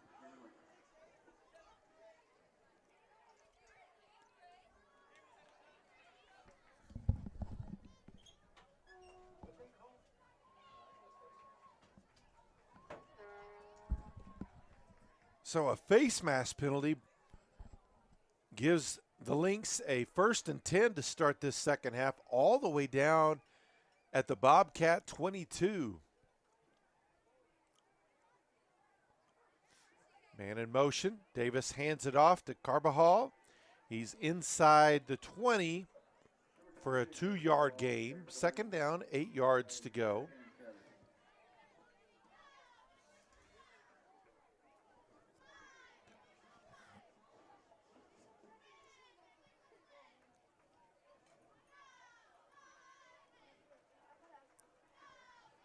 So Davis comes to the sideline, gets the play call.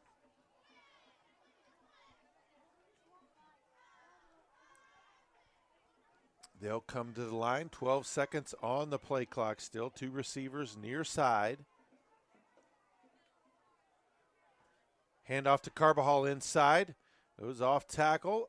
Ball up to about the 15-yard line.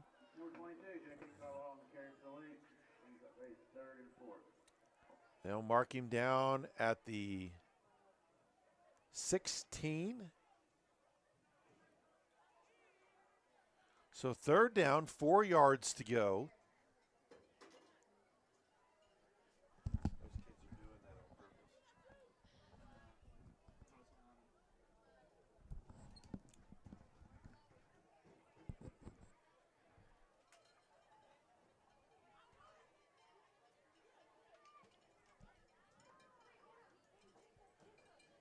So Lynx at the line.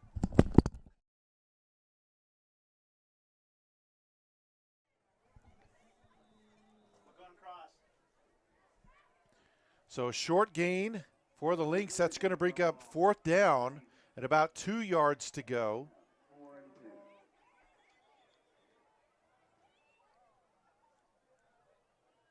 And we've got a timeout on the field. Spearman leads Dimmitt 28-6 early in the third quarter. From racing the dunes to just escaping the daily grind, everyone's got their thing. So whether you're all about the thrill or the chill, PTCI Cellular allows you the freedom to explore however you like. Connect, share, and discover every adventure, even in the most remote places. Choose the cellular company that keeps you connected to the experiences that matter most to you. Choose PTCI today.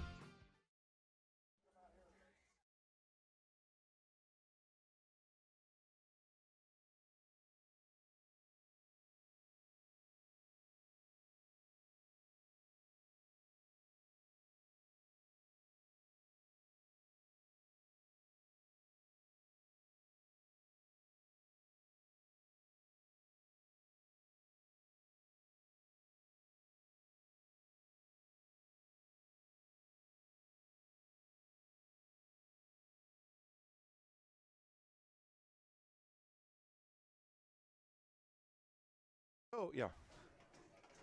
Here we go, 4th down.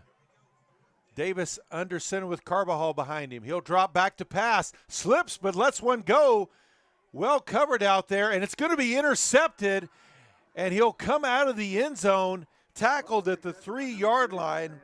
That was Cifuentes on the pickoff. He honestly would have been better to let that one fall to the turf, but either way, ball belongs to the Bobcats.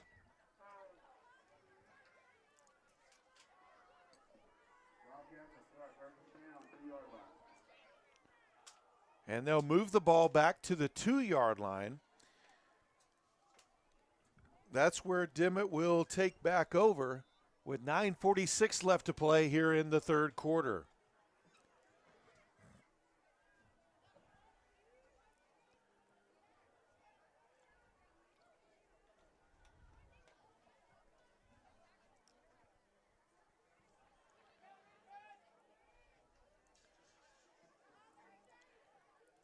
Still in the huddle. They break it. 10 seconds still on the play clock. Snap it with 3. Handoff inside Salazar. He's barely going to get out of the end zone. He lost a yard, it looked like. They may have given him forward progress back to the 2. So 2nd down and 10.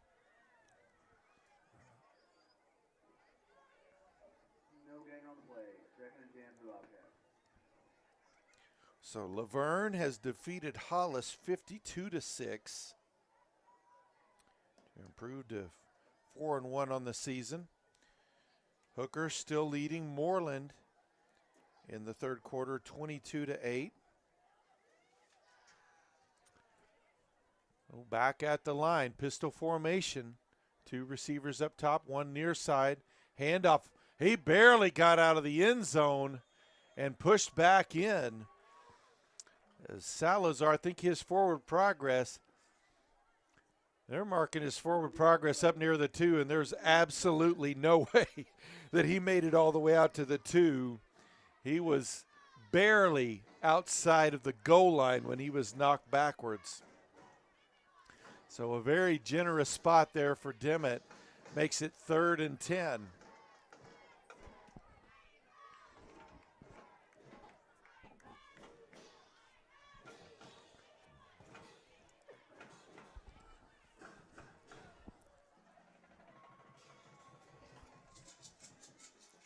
Still just breaking the huddle. They'll have to hurry. Play clock under 5 already. They snap it with 1. Back to pass. Avoids the rush. Gets the pass off. Caught just outside of the end zone. They'll give him forward progress at the 2. But Lunsford able to get that one to Howell, and he was under major pressure. And it's 4th and 10. And the Bobcats will be forced to punt, as the Lynx had a couple of plays there where the defense almost got on the scoreboard. Soto will punt. Quezada back at about the 40-yard line to receive, and I don't think there's any way he's going to be able to kick it that far. He probably could stand at about the Bobcat 30. There's a snap, able to get it off. High kick, hits at about the 27-yard line, and they'll down it at the 31-yard line. So that's where the Lynx will have it in plus territory with 7:12 to play here in the third quarter. It's Spearman 28, Dimmitt 6.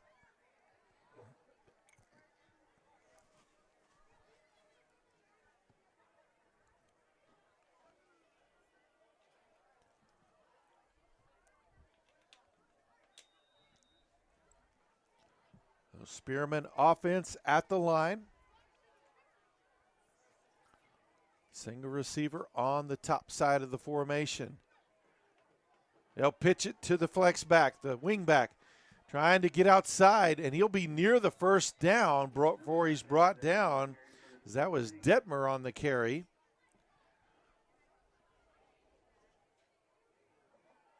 A hand from behind, able to bring him down, but not till he had a first down at the 20-yard line. 1st and 10 for the Lynx.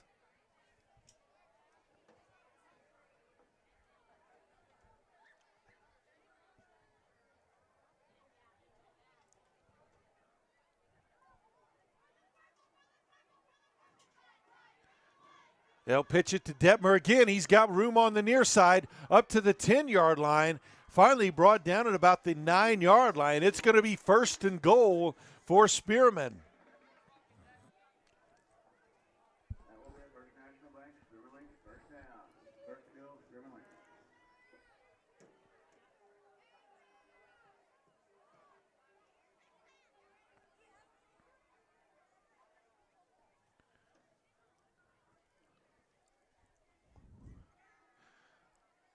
So 1st and goal from the 9. Direct snap to Carbajal, finds a gap into the end zone. Touchdown, Spearman. Carbajal from 9 yards out.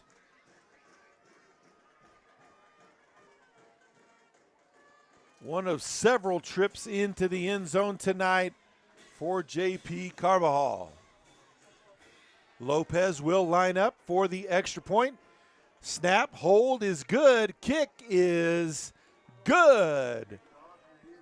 So with 6:02 to play in the third quarter, Spearman now leads Dimmitt 35-6.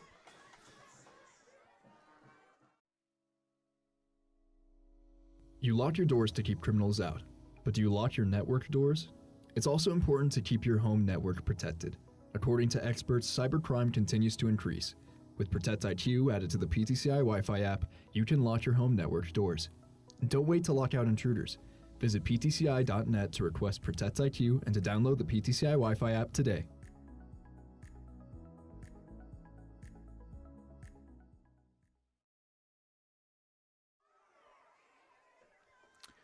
And we are back. Lopez will get set to kick off again for the Lynx.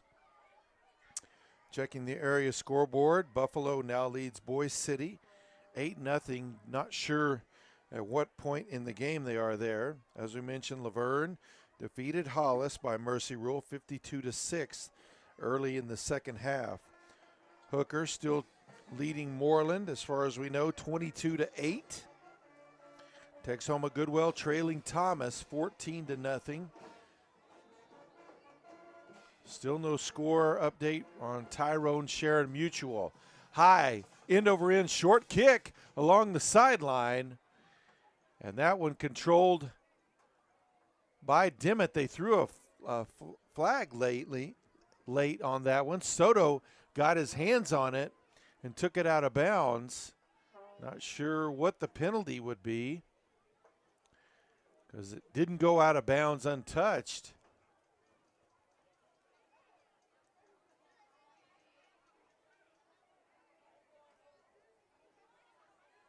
And a 5-yard procedural penalty will move the ball up to the 44-yard line. That's where Dimmitt will have it 1st and 10.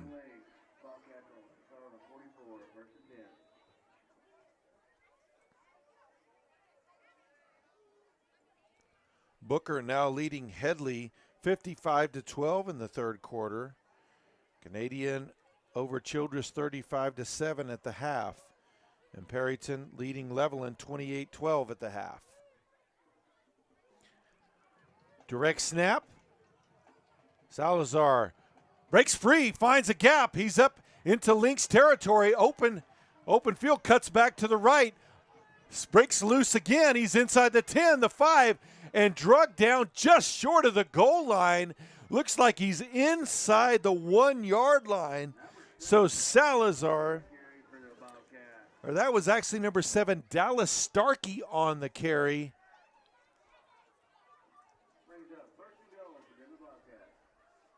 So fantastic run there by Starkey. And it's first and goal inside the 1 yard line for Dimmitt. Starkey just 5'5" and 120 pounds, a sophomore. Got some quick feet.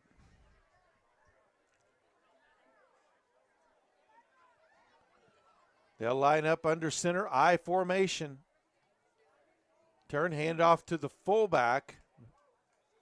Stopped for maybe a half-yard loss.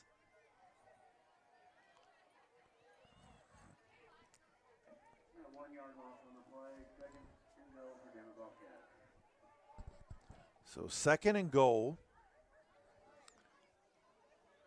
And what would this homecoming crowd do if the Lynx were able to get a 4-down goal line stop here?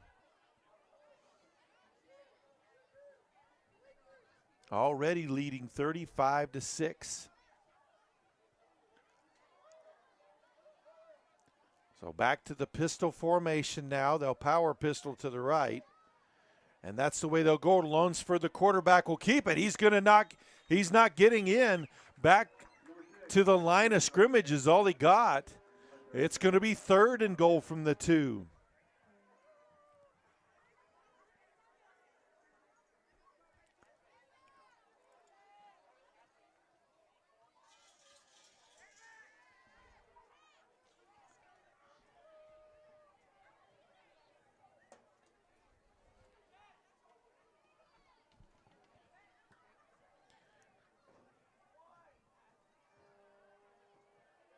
Just over 3 minutes left here in the third quarter. Play clock under 10 as Dimmitt comes to the line. Pistol formation. Quarterback keeps it, and he's going to be stopped. Stopped at the 1 yard line, and it's going to be fourth and goal from the 1.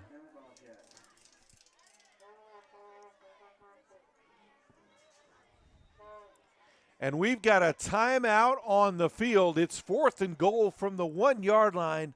3:14 left to play in the third quarter. Spearman leads Dimmitt 35-6.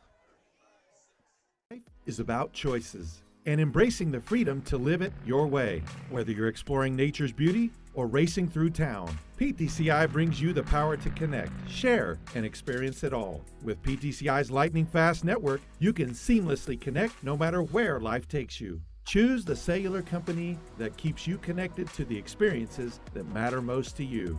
Choose PTCI today. Call 1-800-562-2556 or click ptci.net for details today.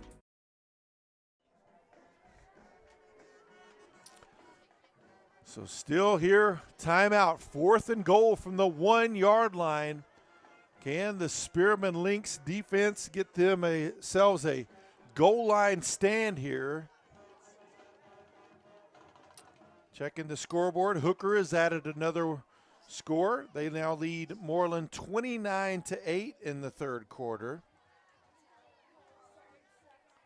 No other updates on the Oklahoma side. So here we go. Fourth and goal from the 1 yard line. Pistol formation. They'll pitch it. Salazar trying to find a gap, and he gets through the leg tackle into the end zone for the touchdown.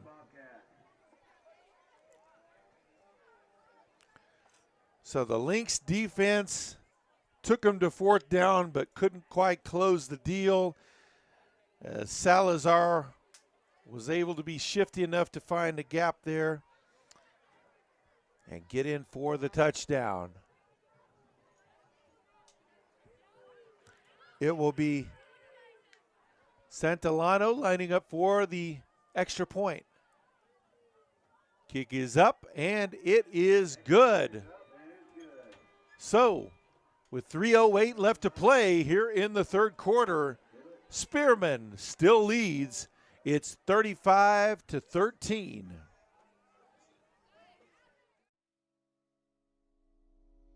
You lock your doors to keep criminals out, but do you lock your network doors? It's also important to keep your home network protected. According to experts, cybercrime continues to increase. With Protect IQ added to the PTCI Wi-Fi app, you can lock your home network doors. Don't wait to lock out intruders. Visit ptci.net to request Protect IQ and to download the PTCI Wi-Fi app today.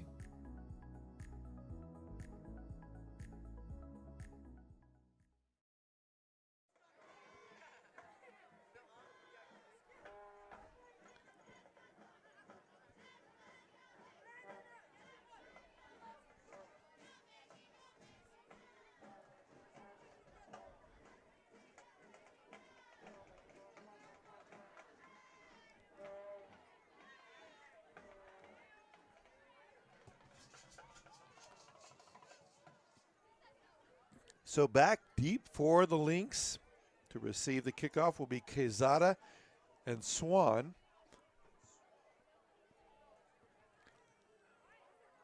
And Santillano will be kicking off.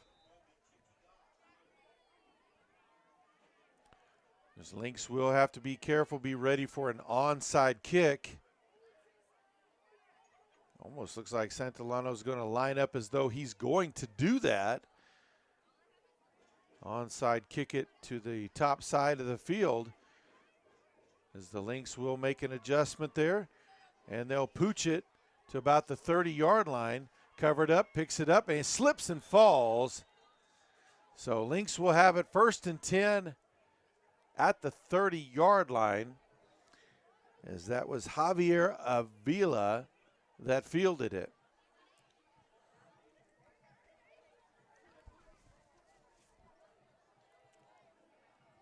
So the Dimmitt Bobcats put one on the board for the first time since their opening drive of the game. And can the Lynx answer that?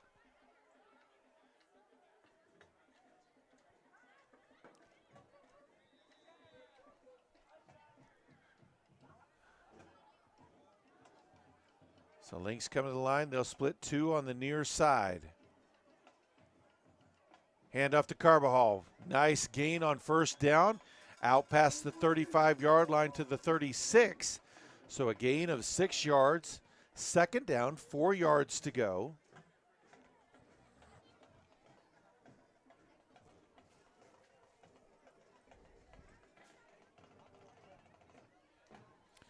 One of the linemen comes off the field for Spearman. Caro kind of with a shoulder dangling as Almanza comes on the field to take his spot.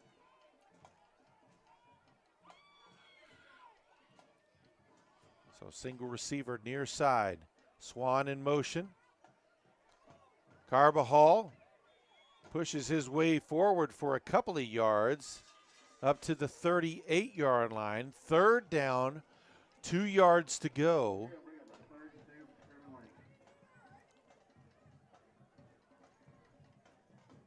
As the clock rolls just under 2 minutes left here in the third quarter.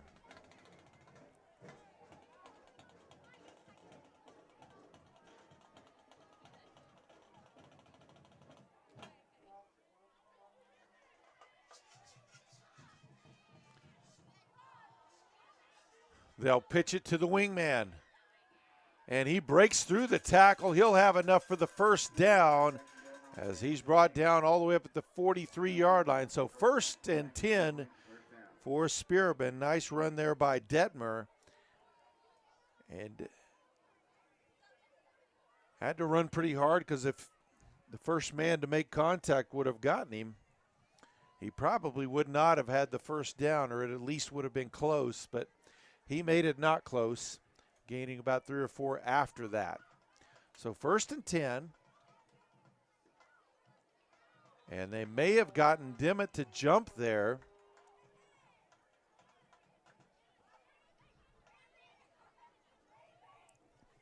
Yes, offsides on Dimmitt, so a free 5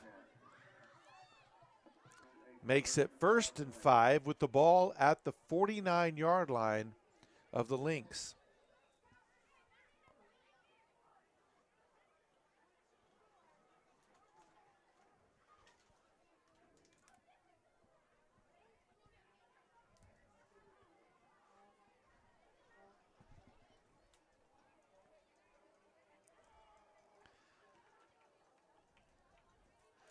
So at the line, handoff to Carbajal. And looks like he'll have the first down. Looked like they had stopped him short, but boy, he had a nice little surge at the end for another 2 or 3 yards. Then moved the ball inside the Bobcat 45. Well, I said that, and then they marked the ball just outside the 45. So 1st and 10 there for Spearman.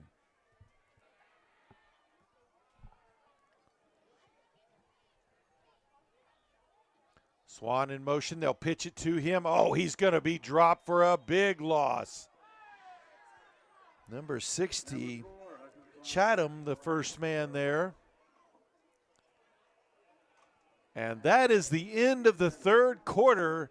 It's Spearman 35, Dimmitt 13.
So 2nd down, 15 yards to go after the 5-yard loss on 1st down to start this 4th quarter. Direct snap to Carbajal, tries to get outside on the near side, breaks 1 tackle, stiff arm, knocked out of bounds at the original line of scrimmage up near the 45. They'll mark him back at the 46, so 4-yard gain. 3rd down, 11 yards to go.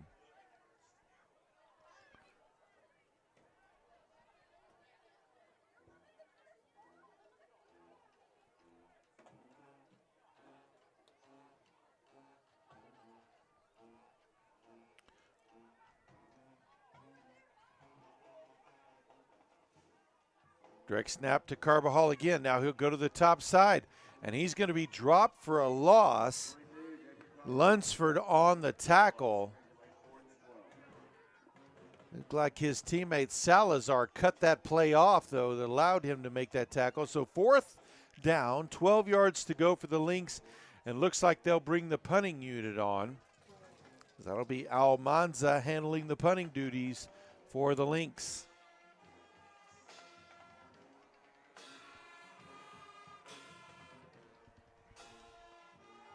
I believe that is Dallas Starkey back, number 7. It's kind of hard to tell sometimes. He's got his jersey pulled up to where you can't tell if it's a 2 or a 7. Of course, that's been two of their main runners. That ball takes a Lynx roll all the way inside the 15 to about the 13-yard line. So that's where Dimmitt will have it 1st and 10 with 10:27 to play.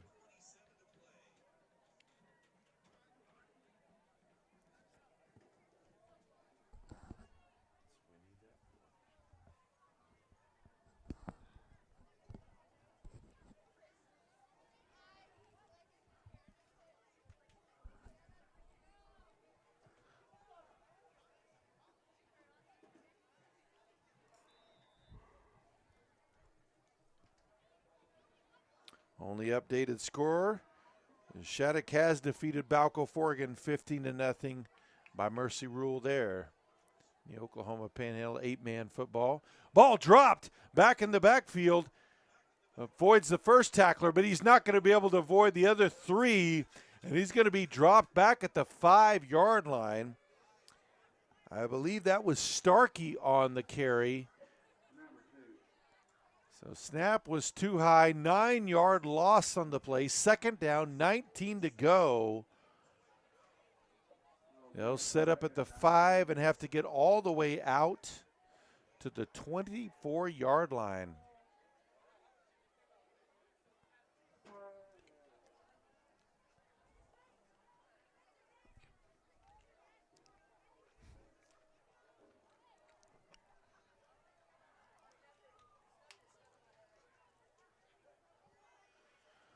So they'll split 2 on the near side, 1 to the top side. Direct snap to the running back. Finds room up to the 15-yard line. So he gets the negative play back plus a couple up to the 20 to the 16.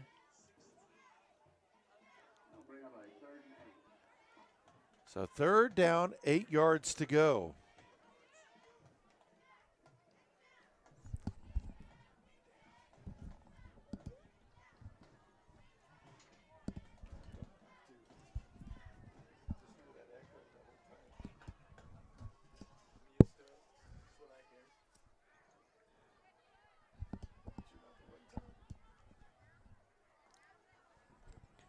Bobcats come to the line, trips to the top side of the formation. Now they'll motion a man to the near side.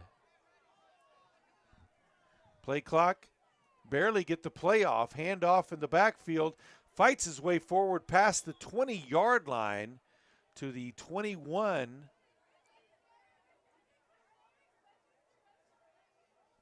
I believe that was Starkey on the carry.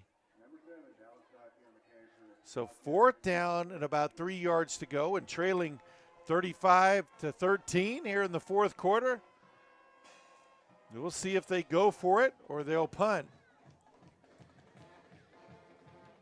Soto steps back as though he's going to punt.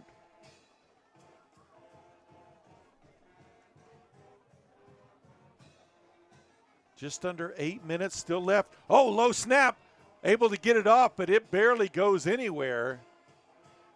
Might be a negative, close to a negative punt.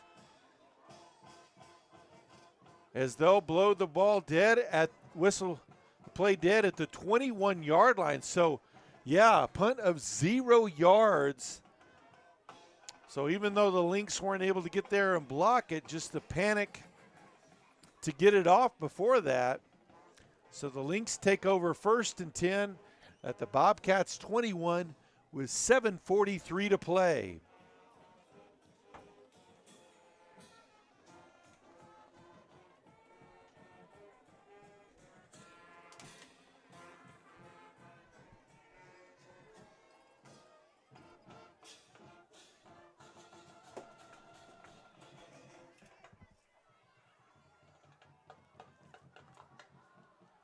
So here we go.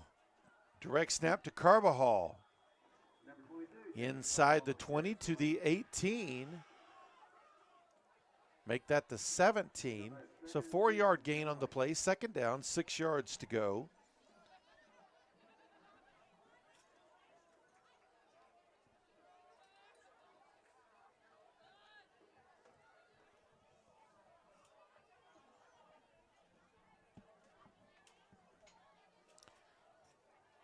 So Davis and Carbajal together. Looks like Davis is going to keep that one. And he'll be brought down at about the 13-yard line. So a nice gain makes that 3rd down, 2 yards to go.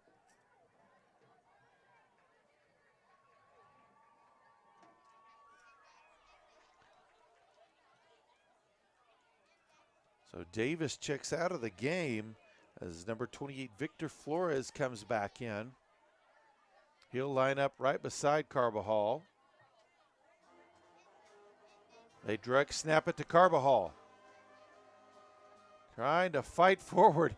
Klafka actually wrapped him up and tried to pull him forward. He's going to be brought down at the 11-yard line. May depend on the spot. And they will say it is 1st and 10. Clock stays rolling. Davis back into the game.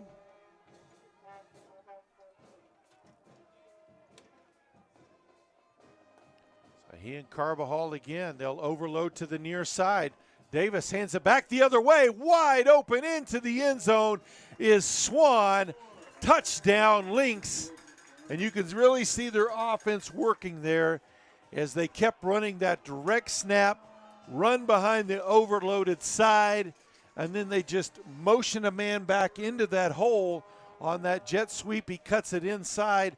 Nobody touched him. Touchdown, Lynx. Lopez lines up for the extra point. Hold is good. Kick is up and good. So with 5:51 left to play, it is now Spearman 42, Dimmitt 13. From racing the dunes to just escaping the daily grind, everyone's got their thing. So whether you're all about the thrill or the chill, PTCI Cellular allows you the freedom to explore however you like. Connect, share, and discover every adventure, even in the most remote places. Choose the cellular company that keeps you connected to the experiences that matter most to you. Choose PTCI today.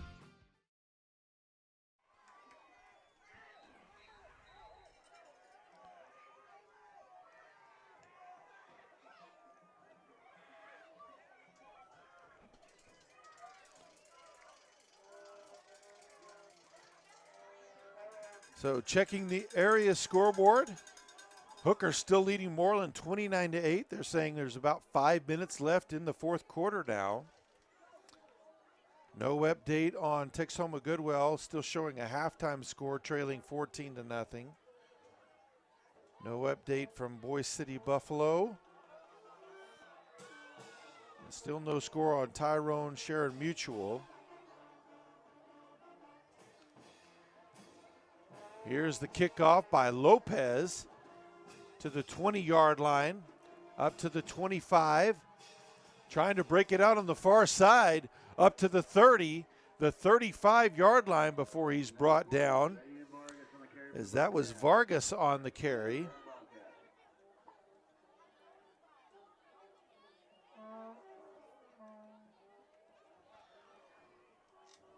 It's a final in Booker as they defeat Headley 61-12.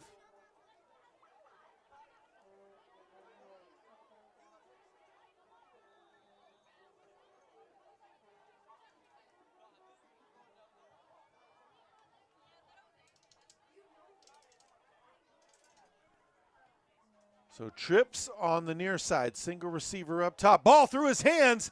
They'll have to go back and try to fall on it, able to pick it up, but several Lynx there, and going to be slung down for a big loss inside the 25-yard line.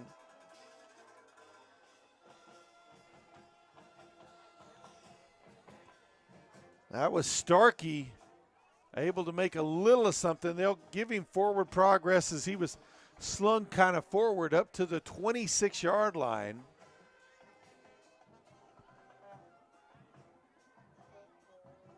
So 2nd down, about 25 yards to go.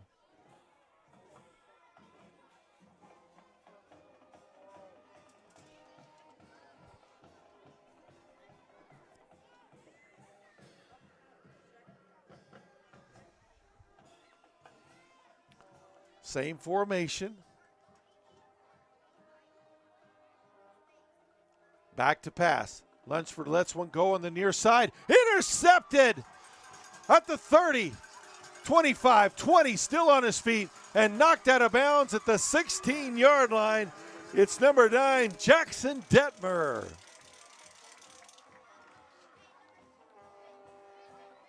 And once again, the Lynx are set up in plus territory with 4:31 to play. Trying to put another one on the board. And they will mark him right at the 15.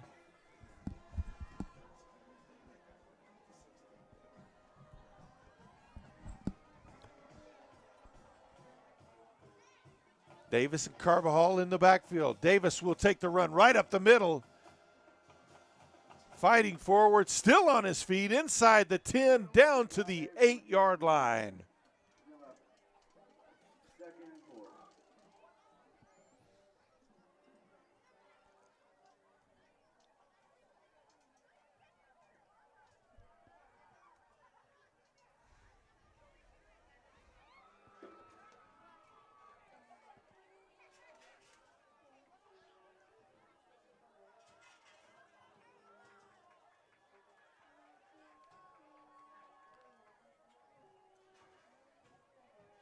Under 4 left. Direct snap, and there was a pre-snap penalty. That's going to move back the Lynx 5 yards. That's a procedural penalty.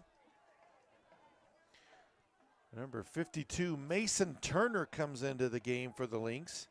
He's a 5'10", 250-pound junior.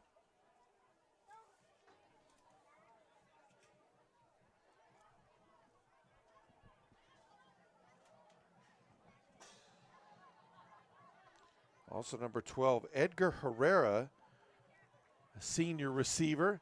Handoff inside. Short gain, really no gain at all. 3rd down and 9 yards to go. That was Flores on the carry.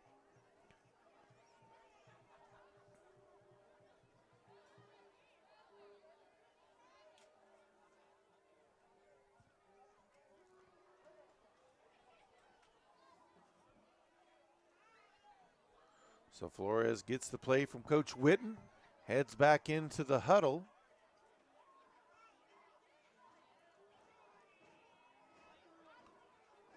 So Flores and Carvajal line up next to each other in the backfield. Flores will take it, and he's going to be dropped in the backfield back at the 21-yard line. It's going to be 4th down and 11 for the Lynx.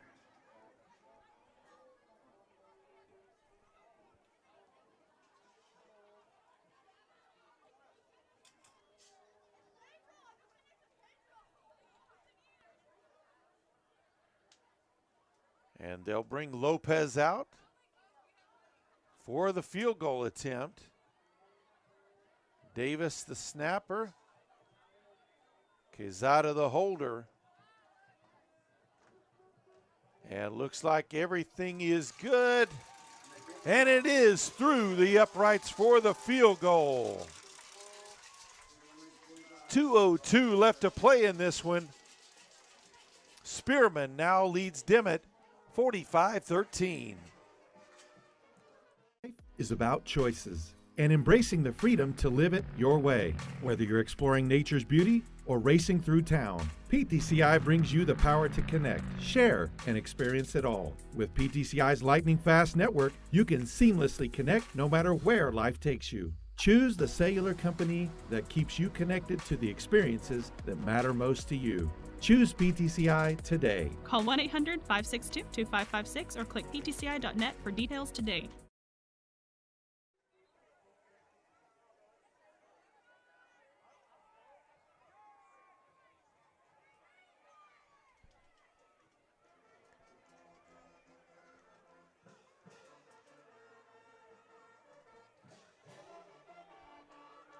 So update you on the score. Canadian now leads Childress 42-7 in the fourth quarter.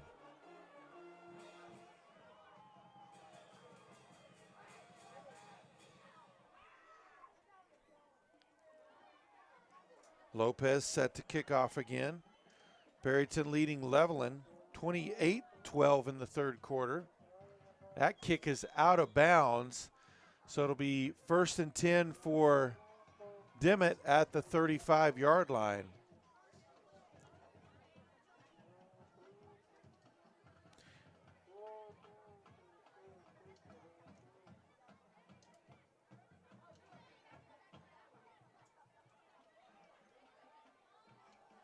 Now, they'll actually have to move the ball back to the 27. They'll have to wave that off because the Dimmitt player caught the ball out of bounds. If he just let it hit the ground before touching it, they would have got it at the 35. So Dimmitt's had several, just miscues like that haven't helped their cause tonight. So Lunsford, pistol formation again. Turns, hands it off to the tailback. Tailback fights his way forward to about the 39-yard line.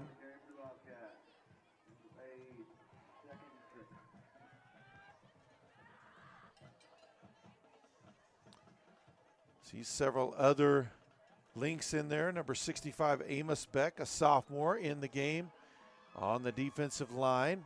Pass outside, caught. Avoids the first defender. Fights his way past midfield into Lynx territory. 1st and 10.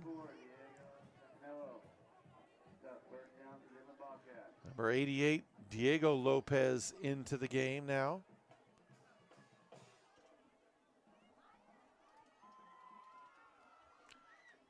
Quarterback keeper, Lunsford fighting his way forward, still fighting.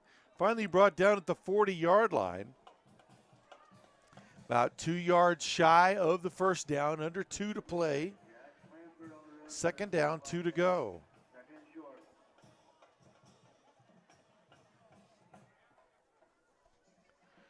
Back to pass, lets one go, caught. Oh, good hit. Ball knocked loose, so incomplete pass. So it'll be 3rd down and 2 to go. Not sure who laid the wood over there, but they knocked that one loose. That was a completion. And he is still down on the field.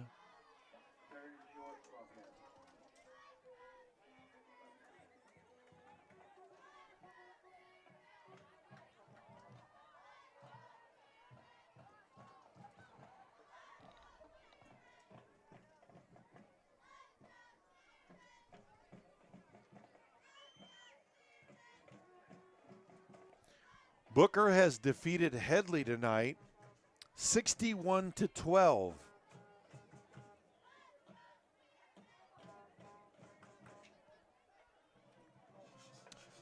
Hooker now leading Moreland 36-8 with 2 minutes left. Still no further update on Texoma Goodwell at Thomas.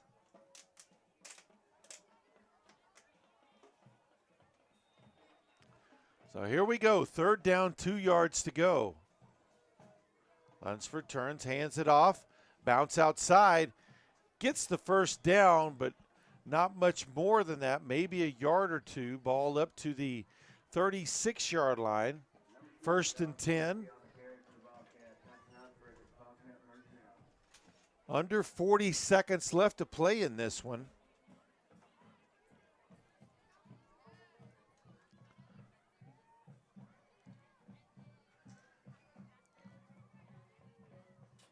Lunsford back to pass, looks to his right, throws one out in the flat, caught, short gain. They'll keep him in bounds though. And they'll have to call a timeout as that was number 13, Max Wright on the tackle. So they'll 13 seconds left to play, 2nd down, 5 yards to go.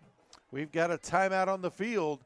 Lynx will be moving to 3-3 overall and more importantly start district play in 3A Division II District 3. They'll be 1-0 after tonight.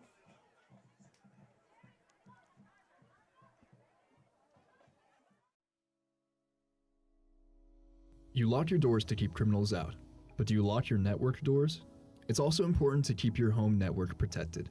According to experts, cybercrime continues to increase. With Protect IQ added to the PTCI Wi-Fi app, you can lock your home network doors. Don't wait to lock out intruders. Visit ptci.net to request Protect IQ and to download the PTCI Wi-Fi app today.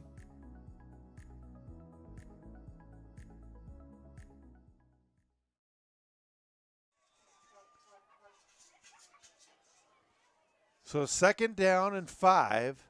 Lunsford back to pass again. Steps into the pocket, lets one go deep. He's got a man out there. Caught for a touchdown. Number 22, Tradian Warsham with the catch.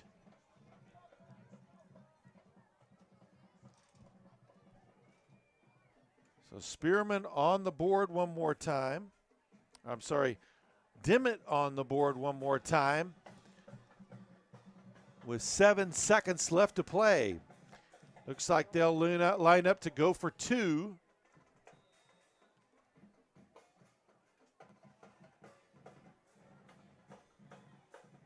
They'll line up in the swinging gate. There's a snap. They'll option outside and gonna be dropped for a loss. No good on the 2-point conversion as Jackson Detmer got out there and took care of that play in a hurry.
So here we go.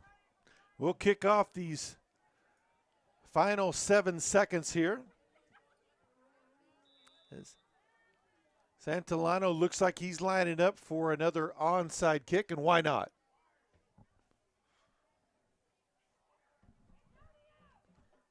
You can't pull off the miracle of all miracles if you don't try, right?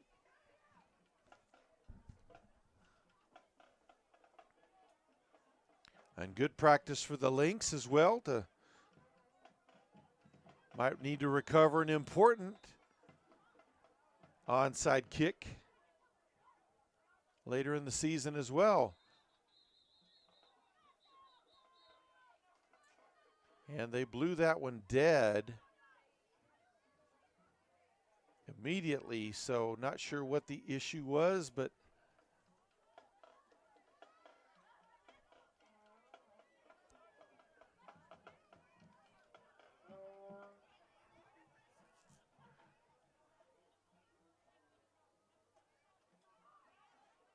I believe that was just a delay of game. They'll move them back 5.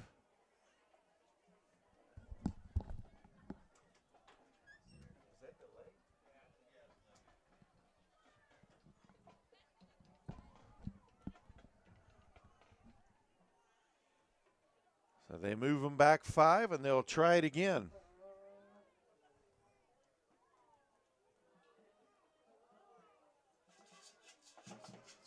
Couple of college games out there tonight. Oklahoma State leading Kansas State 29-15. 11 and a half to go. Hey, straight ahead. Lynx recover it. That was Carbajal on the coverage on that one. at about the Bobcat 48-yard line. So 4 seconds left to play. Victory formation for the Lynx. Held down at one time, and that should be it.